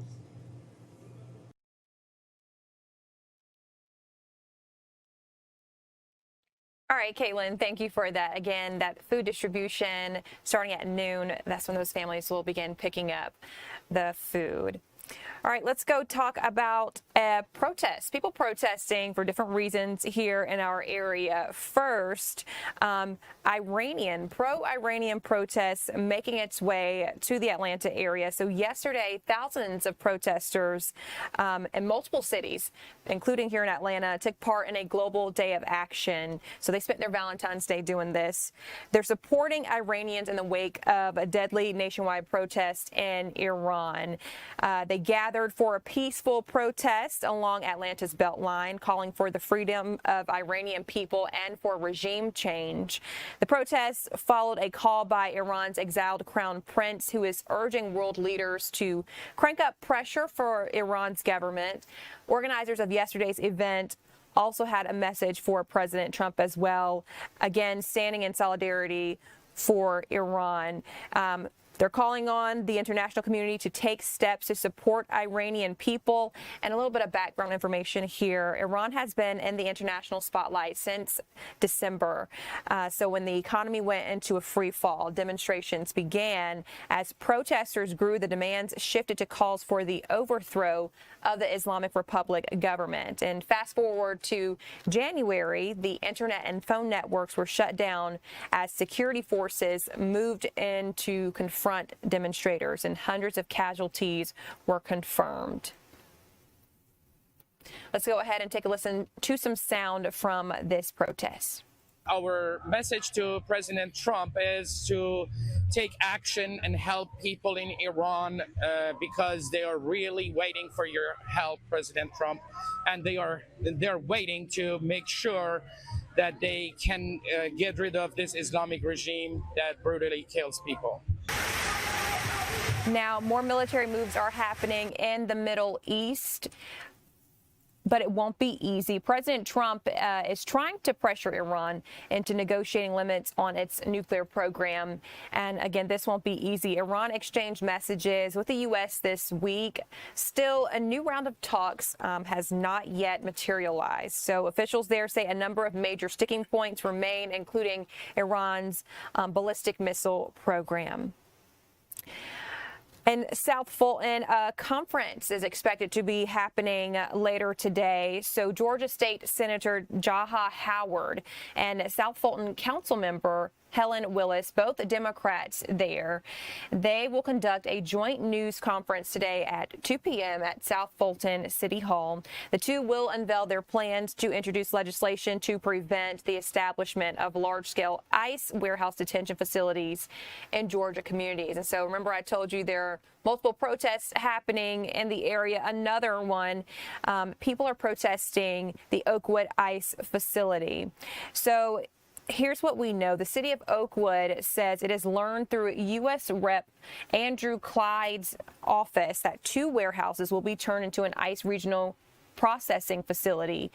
DHS has said the office plans to spend more than $150 million retrofitting the facility. Oakwood's city manager says the facility is scheduled to close in the next 2 weeks and be operational in the next few months. So the Department of Homeland Security says it plans to spend more than $150 million to, again, retrofit the 2 warehouses. Clyde's office has confirmed that the property along Atlanta Highway near Interstate 985 will be converted into a processing facility for Social Circle Detention Center. His office states the capacity of the facility will be between 1,400 and 1,600 people. Clyde's office states DHS will spend about $158 million to retrofit the facility as well. So here's what the people are saying who are protesting. On Friday night, more than 50 protesters gathered outside Oakwood City Hall to voice their opposition to the facility. Opponents of the project say the location is inappropriately close to schools and family spaces. A local attorney and a Hall County parent named Ari Math noted that her children attend the school within a mile of the warehouse and that her daughter attends dance classes directly across the street. And she just says this is an area with neighborhoods and businesses, children and families, and it's not the place for an ICE detention center. Georgia Representative Clyde released the following statement. He supports the new ICE facility, and just a little bit of what he said. North Georgia knows the horrors of illegal alien crime all too well. He said, I fully support President Trump in protecting American citizens by detaining and deporting criminal illegals from our communities, and the new Oakwood ICE facility will play an important role in this fight by serving as a regional processing center. ICE and DHS did not respond to requests for comment. So when will Hall County's ICE facility open? White says the facility is expected to close in the next 2 weeks and be operational in a few months. And so your time now is 11:39. We'll have the latest on the search for Nancy Guthrie. She is the mother of NBC Today show host Savannah Guthrie. We'll take a look at the investigation there when we return.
Welcome back. Thanks for joining us here at Fox 5 News Live, where we are streaming on TikTok, YouTube, and you can catch us and put some comments in those platforms. But before we get to the search for Nancy Guthrie, we're going to talk about a fun story. So Daytona 500, NASCAR did move the start time for today's Daytona 500 up 1 hour because of the threat of weather. The green flag is now scheduled for 2:13 p.m. Eastern time. Fox 5 sports reporter Kelly Price is there in Florida. I wish I was there in Florida with you, but you say it's windy. It is super windy. I was reading that the gusts of wind are about 20 to 25 miles per hour at their peak right now, as you can see. I'm kind of holding my hand to kind of block some of the wind from my face here. But I'm going to take you guys out to see the track here at Daytona International Speedway, the World Center of Racing. Just a crush of people as everyone's kind of taking in the pre-race festivities. There's a pre-race concert with Miranda Lambert. As you can see, tons of race fans for this this sold-out iteration of the Daytona 500. We've got Pit Row over here. Chase Elliott of Dawsonville. He's the number 9 blue Napa Auto Parts tent you'll see here. They actually got to pick their pit stall after winning one of the Daytona duels on Thursday night. He will start in the 4th position on this afternoon's race. We also, if we want to pan over to William Byron's car from last year, which won this Daytona 500, the 24 with the nice flames on the side. It's still sticky with champagne from last year and confetti still spats kind of on it. But yeah, that's kind of the scene here at Daytona International Speedway as we await that green flag, like you said, in a couple of hours. Kelly, thank you. So some questions for you this morning. How does the start time change affect preparation for the drivers? It doesn't affect it too much. It was only moved up just a little bit of time.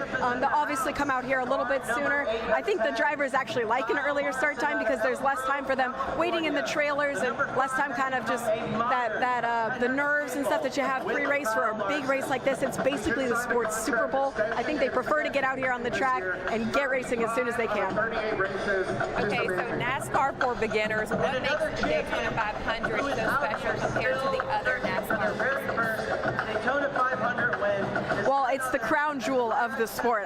We're in victory lane right now. I'll show you guys that. The trophy was over here a little bit ago. This is where they come after they win this race. And this is the place where every driver wants to be in their career at some point. Take, for example, someone like Kyle Busch. He's 40 years old and he's starting on the pole today for the very first time in his career. 40 years old, he's getting to accomplish something that he's never done before. He told me this week it's pretty cool to get to do something like that later in your career when you've kind of checked off a lot of the boxes. But in 20 tries here at Daytona 500, Busch has not made it here into victory lane. He hopes he can get here today for the first time in his career, something else to check off the bucket list. And thank you so much for sharing all this. Again, I'm not a NASCAR girly, but Daytona 500 moving up this start time. What does winning mean for the drivers' careers? Oh my gosh, it sets them up, whether it's the beginning of their career or like someone like Kyle Busch, like I said, towards the end of his career. It sets them up for their career. We talk about some people who have won it for the first time, like Austin Cindric, a rookie a couple years ago. He's someone in his rookie start. He actually won the Daytona 500. He's kind of set up for his career. He's already notched that bucket list item.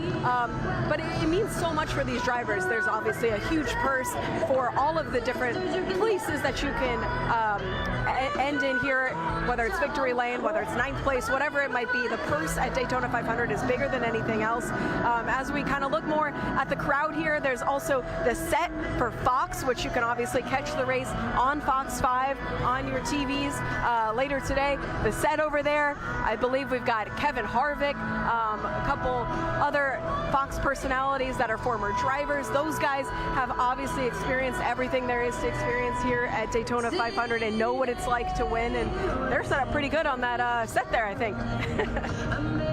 All right, Kelly, thank you so much for talking about this with me and sharing a little bit about the NASCAR drivers. You stay warm out there, and we'll talk to you a little later.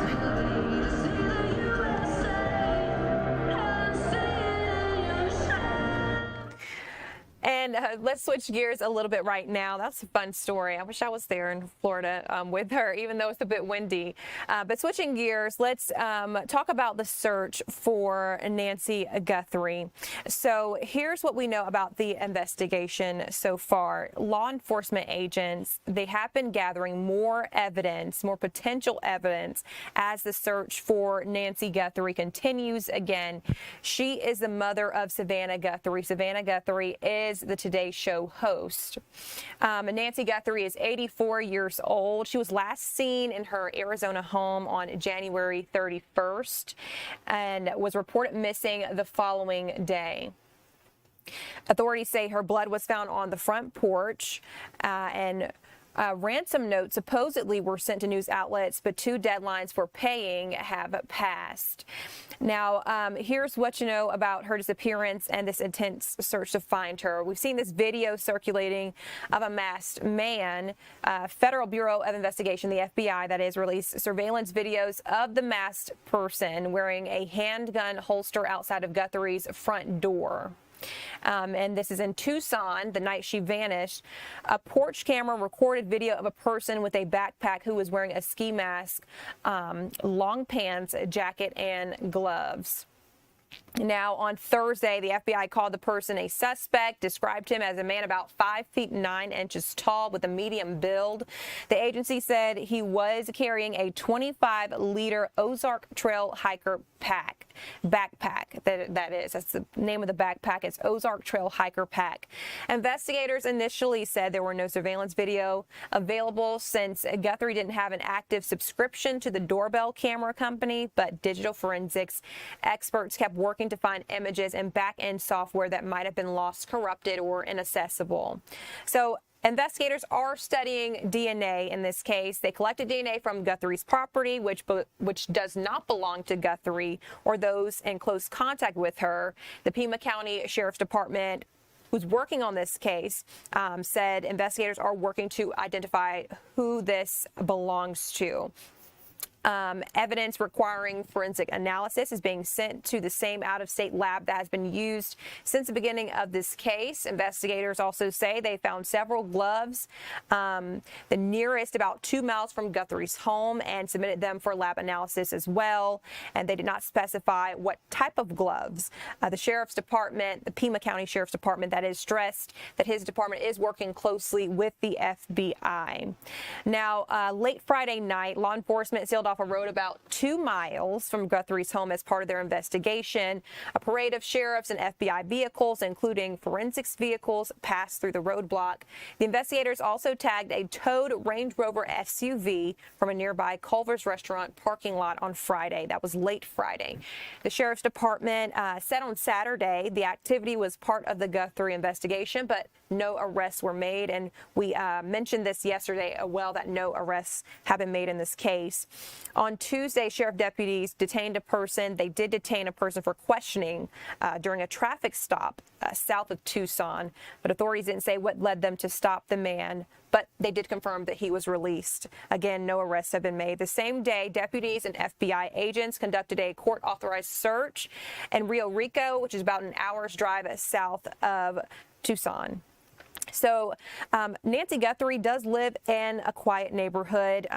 She lived alone in the upscale Catalina Foothills neighborhood, where houses are spaced very far apart, and they're set back from the street by long driveways and gates and just dense desert vegetation. So Savannah Guthrie, she grew up in Tucson. She graduated from the University of Arizona and once worked at a television station in that city where her parents settled in the 70s. So she joined the Today Show in 2011. And the family has been sending out videos and pleas, hoping to find Nancy Guthrie. And we hope that they find Nancy Guthrie safe and well as well. Well, your time is 1:51. We'll be back with some more sports news and a heartwarming story for you.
Welcome back to Fox 5 News Live. I'm Jasmine Cornell. Let's talk about some more sports here. Ilana Myers-Taylor. So when can you watch Georgia's only 2026 Winter Olympics? Let's get into it. So American bobsledder Ilana Myers-Taylor is set to compete in her 5th Olympic Games, where she races at the 2026 Winter Olympics. That's her on your screen there.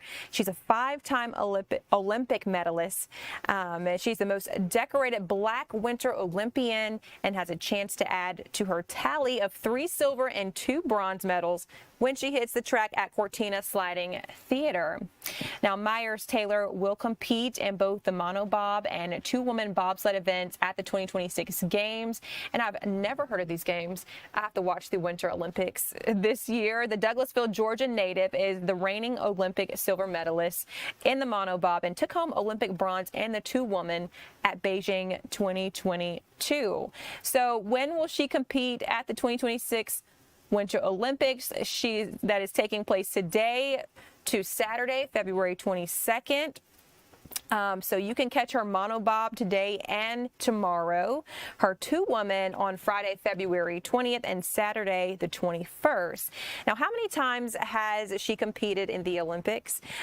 She made her debut at Vancouver 2010, where she won bronze in that 2-woman event, and the 2026 Games will be her 5th Olympics. And how many medals? She's won, again, 5 medals, 3 of which are silver and 2 bronze. Entering the 2026 Games, she holds the title of the most decorated Black Winter Olympian. Again, congrats to her. That's amazing. I need to watch this year.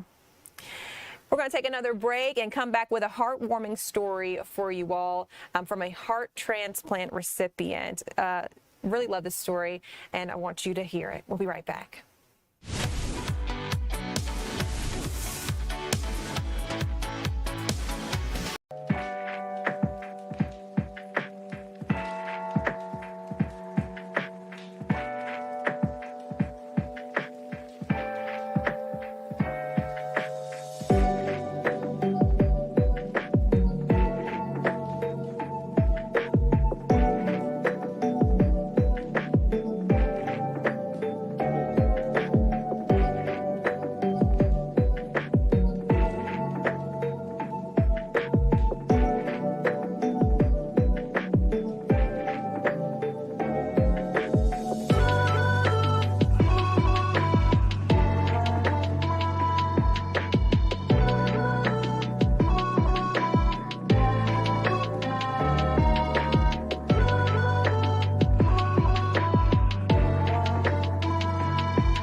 Welcome back. Take a listen to this heartwarming story. A heart transplant recipient is encouraging you all to become organ donors. Let's get into why. So a woman living in Grayson is sharing her transplant story, urging you to become a donor as thousands of people remain on the wait list across the state.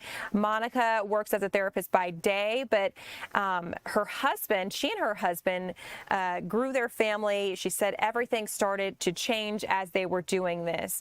So she says in 2010, she had twin daughters and was 42 years old. And shortly after having them, she found that she had congestion congestive heart failure. So she has seen numerous doctors and specialists for more than a decade, and her husband and family have supported her along the way. So here's what we know. According to Lifelink of Georgia, there are about 3,000 people who are on the organ wait list in the Peach State, and donors are needed. Davis said that she was told she had 1 year left.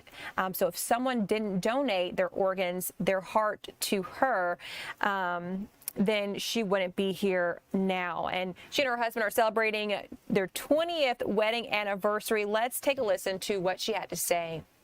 I was just so grateful, to be honest with you, because I know that now somebody's last act before they left was to give me a second chance at life. I don't know who my donor is, but I'm so grateful to them and their family. Donors are needed. If I was told I had a year left, so if someone didn't donate their organ, their heart to me, then I wouldn't be here now. Again, that is Monica Davis, the heart transplant recipient, encouraging you to become an organ donor. And if you are interested, you can just head over to our website, fox5atlanta.com. Well, again, I'm Jasmine Cornell, and thank you for listening to the news and listening to all the headlines here with me. And I'm going to hand it over after the break to my co-host, Judea Murray, and she'll be able to give you the headlines in the 12 o'clock hour.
Hey guys, welcome back to Fox 5 News Live. I'm Judea Murray. Hope you had a great time hanging out with my co-worker, Jasmine Cornell. But we've got Alex Forbes, a meteorologist, back up on the set.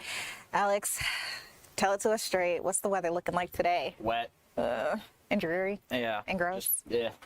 Well, add more That's an official adjectives. meteorological term. Bleh. Yeah, exactly. So, look, the steady rain from this morning is over. That was wave 2. We had wave 1 before a lot of people got up. Wave 2 was mid-morning hours, and now we're waiting on wave 3. So this is Fox 5 Live Viper right now. I'm going to notice some scattered showers still here inside the metro. Let's go down into Henry County, Locust Grove, up to McDonough, Flippin, Stockbridge, all looking at some light rain right now. And then there's some more where that came from back near the Alabama state line. This is going to be from Bowden up to Mount Zion, Carrollton, sandwiched between some scattered showers right now up into Haralson County, Buchanan, and then toward Temple and Villa Rica. That's the lay of the land in our neck of the woods. But if we go look down in southwest Georgia, they're dealing with some severe weather. So this is going to be Thomasville, down to Tallahassee and all the way down to Apalachicola at this hour. You see numerous severe thunderstorm warnings, and at one point we actually had a tornado warning that included parts of Dougherty County, which is where Albany is. That was moving towards Sylvester. It looks like that warning is not in effect anymore, but we do still have a tornado watch. That's Worth County, and then getting up into Turner County. That's I-75. That's what a lot of people here in Atlanta know that as you're going down towards Florida. So the stronger weather staying south of Atlanta. But you were talking to Kelly, or Jasmine was talking to Kelly, and she is in Daytona Beach. So you see Daytona Beach. I can't see mine. Oh, let's see. Nope, I'm never still over there. There's Daytona Beach. So all of that is moving in the general direction of Daytona Beach here over the next little while. Put a loop on this, let's say 3 hours. This is the last 3 hours now, right? The showers and storms with a 1:30 start time. I'm not positive that race is going to finish in time. So I know they moved it up an hour, but I'm not sure that was enough. Oh, okay. Yeah, so we shall see, as we always do. Here's the forecast into the afternoon. 50s here in Atlanta. That's the reason why we're not seeing strong storms. Anytime you get temperatures like this, you're not going to get severe weather. If we were in the mid to upper 60s, we'd be having a different conversation right now, and you'd be seeing a lot more of me this morning. So that is the lay of the land. So realistically, I could drop our rain chance now. I had it at 100% for the morning, and I think we'll probably have about a 40% chance of rain for the rest of the day today. Here's how that shapes up. So let's see, there we are at the noon hour. You see some scattered stuff for the afternoon, some north of I-20, but the bigger focus is going to be along and south of I-20 for the remainder of the day. And then here comes Caitlin Pratt's friend, Abraham Lincoln, who lives in northeast Alabama, in case you didn't know. Tomorrow's President's Day, starting off in the mid-40s. A lot of kids out of school, so they don't care about that. They care about this, the mid-60s for the afternoon. It is going to feel pretty nice, and if you like that, look, DeKalb County's out of school all week, and I don't think you could ask for a better February week. 71 Wednesday, 76 Thursday, 76 Friday. I still can't get over the fact that DeKalb's out all week. But again, perfect weather for it, running 15 to 20 degrees above average by the time we get towards Thursday and Friday. How did they manage that one? Some convincing happened somewhere. I didn't have that off when I was in school. We always had Monday and Tuesday President's Day weekend off. Not necessarily always Mardi Gras. It just so happens that Mardi Gras is on the Tuesday after President's Day this year. But here's something else to look forward to. So a lot of people have complained for a long time that the Monday after the Super Bowl should be a holiday. Yes. So instead of making the Monday after the Super Bowl a holiday, the NFL listened and just moved the Super Bowl to the Sunday before President's Day. So that means next year. Yes. Now, planning ahead, next year's Super Bowl is on February 14th. I don't know of anything else going on that day, but it's on February 14th. I know about something going on that day, and this was calculated. This was calculated. Somebody didn't want to buy a gift for their significant other, and they said, you know what? How about we just put the big game so that everybody will have to understand the fact that we're just not going to celebrate every Valentine's 7 years. Atlanta's going to get the Super Bowl soon, though, right? 2 years. So it's in LA next year, and then it's in Atlanta the following year. That's going to be huge. I mean, we're already talking about how many people are going to be here for the FIFA World Cup. Right. But well, in the World Cup, at least the people I've been talking to, they're saying that's like 12 Super Bowls for the Atlanta. So yes, the Super Bowl is going to be big, but the World Cup, I mean, it's going to be well, yeah, the international massive fans as well. So tons of people embarking on our state and our city. I can only imagine what traffic's going to be like. Hopefully the weather will be nice. All right, Alex, thank you for bringing us our forecast. It's been great having you all morning long into the afternoon and giving us a look at our week ahead. You guys, there's some big news that we still need to talk about. So let me get you to some developing stories. Remember we were chit-chatting about this guy who was impersonating an Atlanta officer who was shot? Well, first of all, we've now gotten a photo. So this happened on James Jackson Parkway, Northwest Atlanta. Atlanta police got a call on Friday that someone had been shot. And when they got there, they found a man suffering from a gunshot wound. He was rushed to the hospital, believed to be alert, conscious, and breathing. So, yes, he did pull through. Now, after his time in the hospital, he was booked, as you can see here from his mugshot, into the Fulton County Sheriff's Office, into the Fulton County Jail. His name is Jerron Jordan. He is 22 years old. Officials say that he tried to gain access into someone's apartment. He said that he was a police officer. He needed to come in. Well, I guess maybe there was some sort of disagreement or the person didn't answer the door quickly enough, because officials say he then attempted to kick the door in multiple times. They say he also, or the victim, the person whose apartment it was, discharged their firearm. That bullet went through the door and hit Jordan, again, 22 years old. He was charged with impersonating a police officer, which obviously, I mean, clearly here is illegal, and then loitering and prowling, criminal trespass with damage to property. So we did just get his mugshot into the newsroom within the last couple of minutes. I wanted to make sure we got that latest bit out to you guys. All right, and some more information about a car that crashed through an Atlanta dry cleaners. We had some images to show you a little early on today, hoping that we would get you some more information. Again, soon, right now we don't have that much about what happened there. Just the fact that Atlanta Police Department, they were called to the scene there. We sent our photographer who met them out there. And then you see all these bricks coming down. All we know, a car accident, incident, of some sort out in that area. They also quickly got some construction workers out there to try to clean it up. This all taking place outside of the Fashion Aid Cleaners on 1433 Piedmont Avenue in Northeast Atlanta.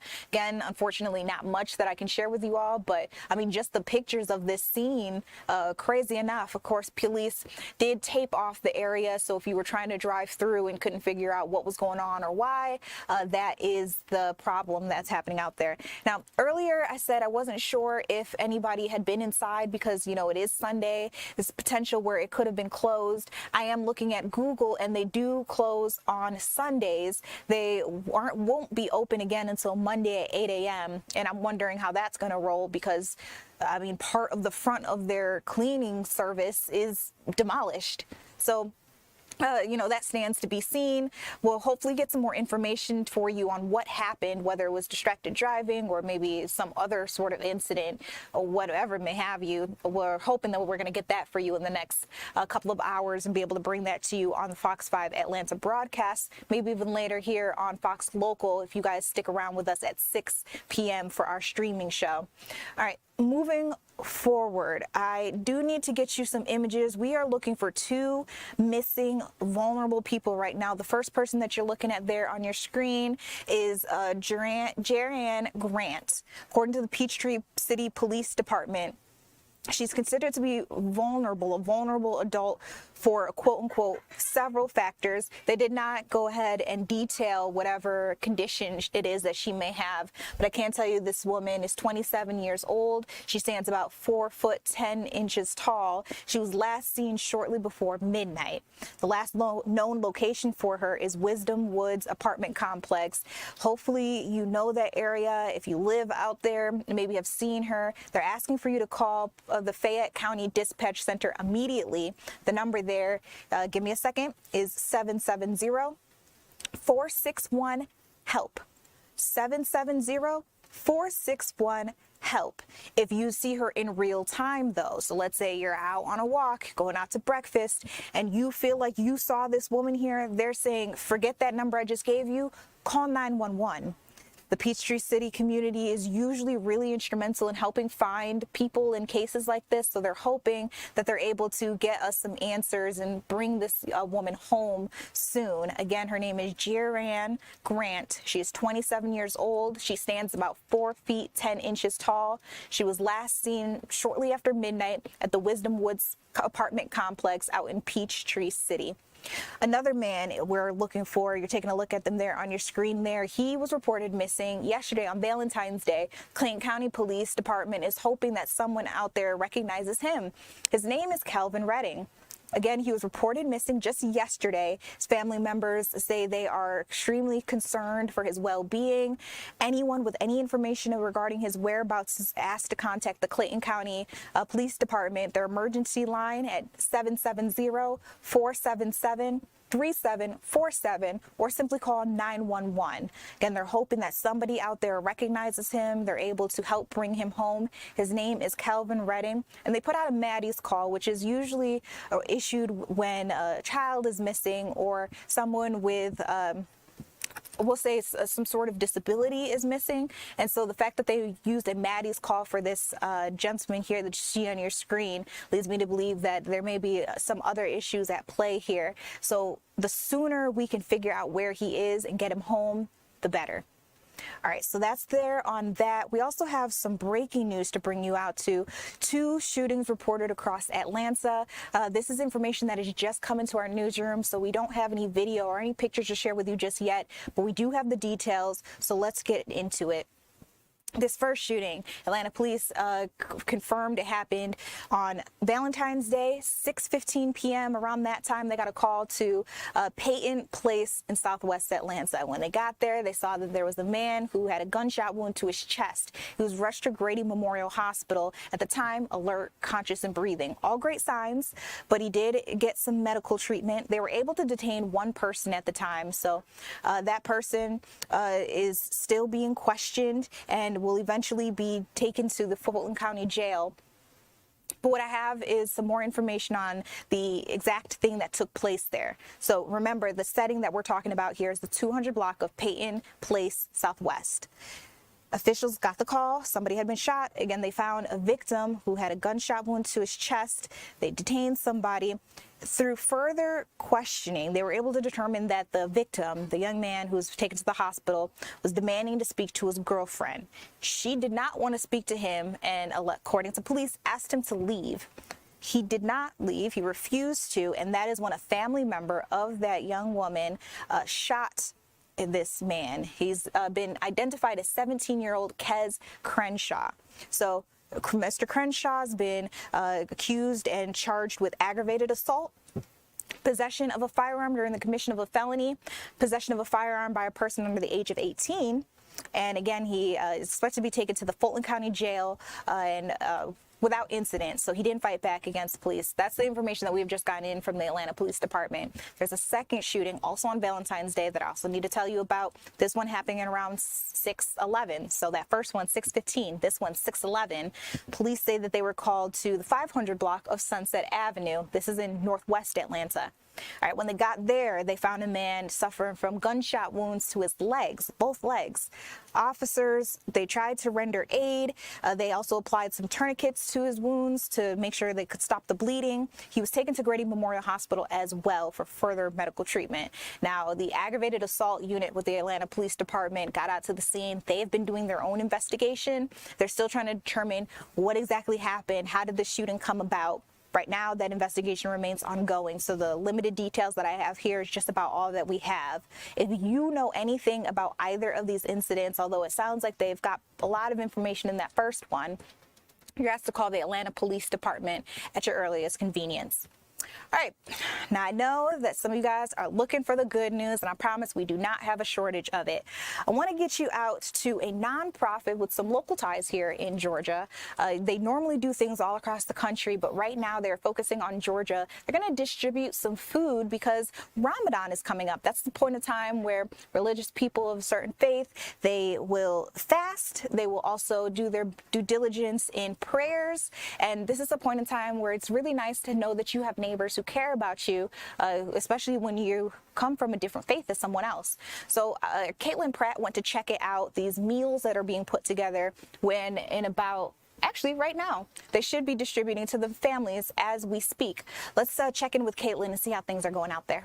That's right. I'm here at the mosque in Clarkston. This is on North Indian Creek Drive, an annual event now in its 5th year, and hundreds have come out. Let me take you inside so you can see just the response to this event just in time for Ramadan. As these families head inside, they are greeted by volunteers with this organization. They've partnered with the USA Islamic Relief to try and get them prepared for the days ahead. This is the beginning of Ramadan, a time, spiritual time. They call it the holy month, and those families will come in here. They'll be matched with 1 or 2 of these boxes.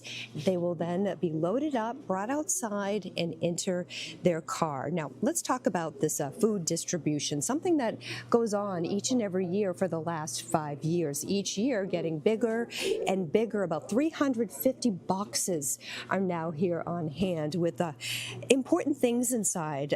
Food that can feed up to 5 people for a 2-week period. We're talking rice, cooking oil, pasta, flour, dates, things of that nature. And the month of Ramadan, organizers say, is an opportunity for Muslims around the world to increase giving, increase empathy, a time to remember neighbors who are struggling and those who have found themselves in vulnerable circumstances. I am co-founder and vice president of an organization called IFAR, and that means loving for others more than you love for yourself. It was founded about 5 years ago, and we are going strong. One of the things that we try to do is every year we have been partnering with Islamic Relief USA, and we've been doing these food box distributions. And this year, more than any other year, food scarcity is at an all-time high, and we have families that are truly struggling. And so we invite them here. We bring community members that we know, a lot of volunteers. I think today we have 35 volunteers that are coming out, mostly kids, because I'm a pediatrician, so I love empowering the littles. And we have them meet these families that are so vulnerable. And we give them this massive food box. I think each one is about $75 worth. And it has all the non-perishable essentials. And we just do it while supplies last. Yeah. Every year we've been asking for more boxes. So I think this year we were graciously given 336 boxes. And typically we give one per family under 5 family members. And if there are 6 or more, we would give them 2. But because we always run out, we're trying to refine that a little bit, where maybe if they're larger families above 7, we'll give them 2. Wonderful. And the timing of all this, right before Ramadan. Right before Ramadan. So Ramadan is the holy month of fasting that Muslims observe, and they fast from sunrise to sundown. And it's not just abstaining from food and drink, it's so much more than that. It really ties into your spirituality. So not only are you hungry, but you are also vulnerable yourself, so you can really feel the insecurities that some of our families are facing, and then you have that much more of a desire to give. And so we always find that during Ramadan, volunteers are flocking. They want to do everything they can to give back. We've already had several community members reach out to us, and we've done several distributions already leading up to Ramadan. So we're very fortunate. Closing thoughts, Mona. I just mentioned this the other day. Something can start small, like a small idea that you might have in your basement, or maybe a 7-year-old who wants to make goodie bags for kids, and it can grow into so much more. Ithar started in my garage, and now it has grown into this nonprofit that serves hundreds of families. And I'm just fortunate to be able to lead an amazing team and work with amazing community members that make this happen. And you're looking at the group of volunteers who are going to be loading up those boxes, putting them in the hands of families who need them here in the Clarkston community and beyond. To give you an idea of the need here, this event beginning at noon, but when volunteers showed up at 10:30, families were already lined up, ready to go. So this is going to be going on until these boxes are all gone. So a very significant effort here in time for Ramadan to help those put food on the table. What a beautiful little storyline, I should say, because again, this is actively happening as we speak. This isn't the first time that they've done something like this either. You could hear from her that she was just so excited at how many more boxes, how many more volunteers they have gotten. And like I said, great news to share with you all, because it's moments like this when even if you're not from the same faith, you can have respect for another person's ideals and ideologies, but then also being willing to put forth effort to feed another person, especially in a time when they are fasting, when they are at their most vulnerable of points. So another story that I want to share with you all, again, another person who was at one of their most vulnerable points, and thankfully some people came out to help her. In this case, we're talking about organ donors, I want to give you the story of Monica Davis. She is a heart transplant recipient who says her life was saved because someone out there was selfless and decided that they wanted to be able to help the next person along. Meanwhile, she and her husband are celebrating their 20th wedding anniversary. This is 2 years after her transplant, so she's on the other side, and now she wants to tell her story, and also talking more about how there are thousands of people who are still on the wait list right here in Georgia, hoping that the next week, the next month, the next year could be their opportunity to learn they have just a little more time here on earth. She's hoping that her story encourages those of you listening out there to become an organ donor yourself. She lives in Grayson, Georgia, and again, she's sharing her transplant story. She works as a therapist by day, so you can only imagine what kind of person she is. She's helping people not just here medically in the hospital, but also people who are at their most vulnerable points too. People who may need a little extra help with their mental health or just want somebody with a listening ear. She says that she was 42 years old. She had twin daughters. This all in 2010 when she found out that she was suffering from congestive heart failure. She saw a number of doctors, a number of specialists for more than a decade, but it wasn't until 2023, she was visiting her father in Chicago and she was sent to the emergency room. Imagine how scary that is. You have lived so much life already. You've brought kids into the world. You've got a husband, and all you're thinking about is like, am I still going to be here for them? But thanks to someone who decided to go on the donor list. They did go ahead and, of course,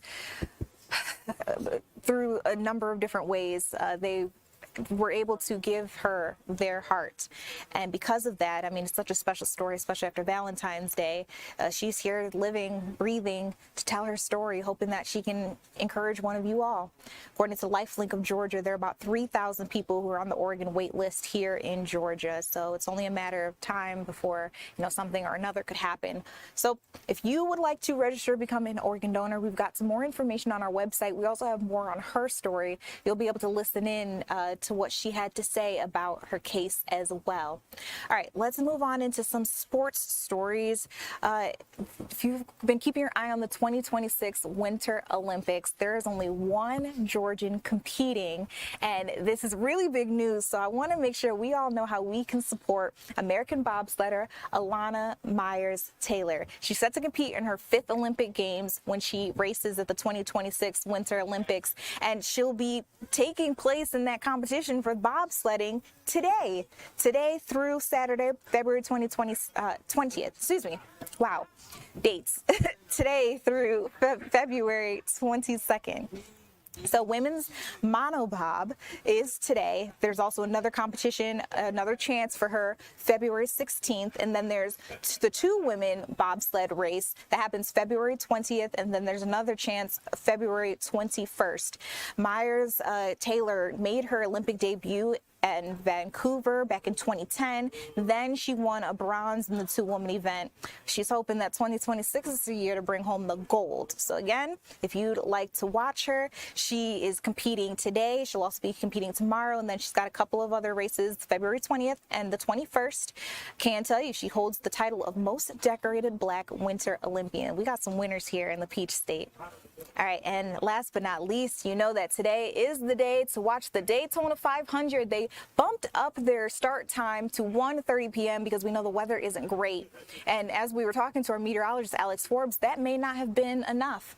So this is the 78th edition of the NASCAR Cup Series. It begins with the 68th Daytona 500. If you'd like to watch it, remember, 1:30 p.m. Eastern Standard Time today. Just tune into Fox 5 Atlanta at 1:30. That's coming up real soon. Just in case you're a streamer, though, like you don't have cable, so you want to still watch it, you can stream it. It'll be streamed on foxsports.com as well as the Fox Sports app. You can also stream it on Fox One. All right, you guys, thank you so much for sticking around with me here on Fox 5 News Live. My name is Judea Murray. It's been a pleasure to bring you some of our latest news of the day, whether it was our local stories, our national stories, and even some of our international stories. And then, some of you guys were interacting interacting with us on TikTok, Facebook, YouTube. It's been a blast. I appreciate you guys weighing in on some of the things you wanted to know more about, and also telling us some questions, comments, and whatnot that you had on the stories that we were sharing. So again, my name is Judea Murray. We'll be bringing you a lot more content right here on the Fox Local app, so don't go anywhere.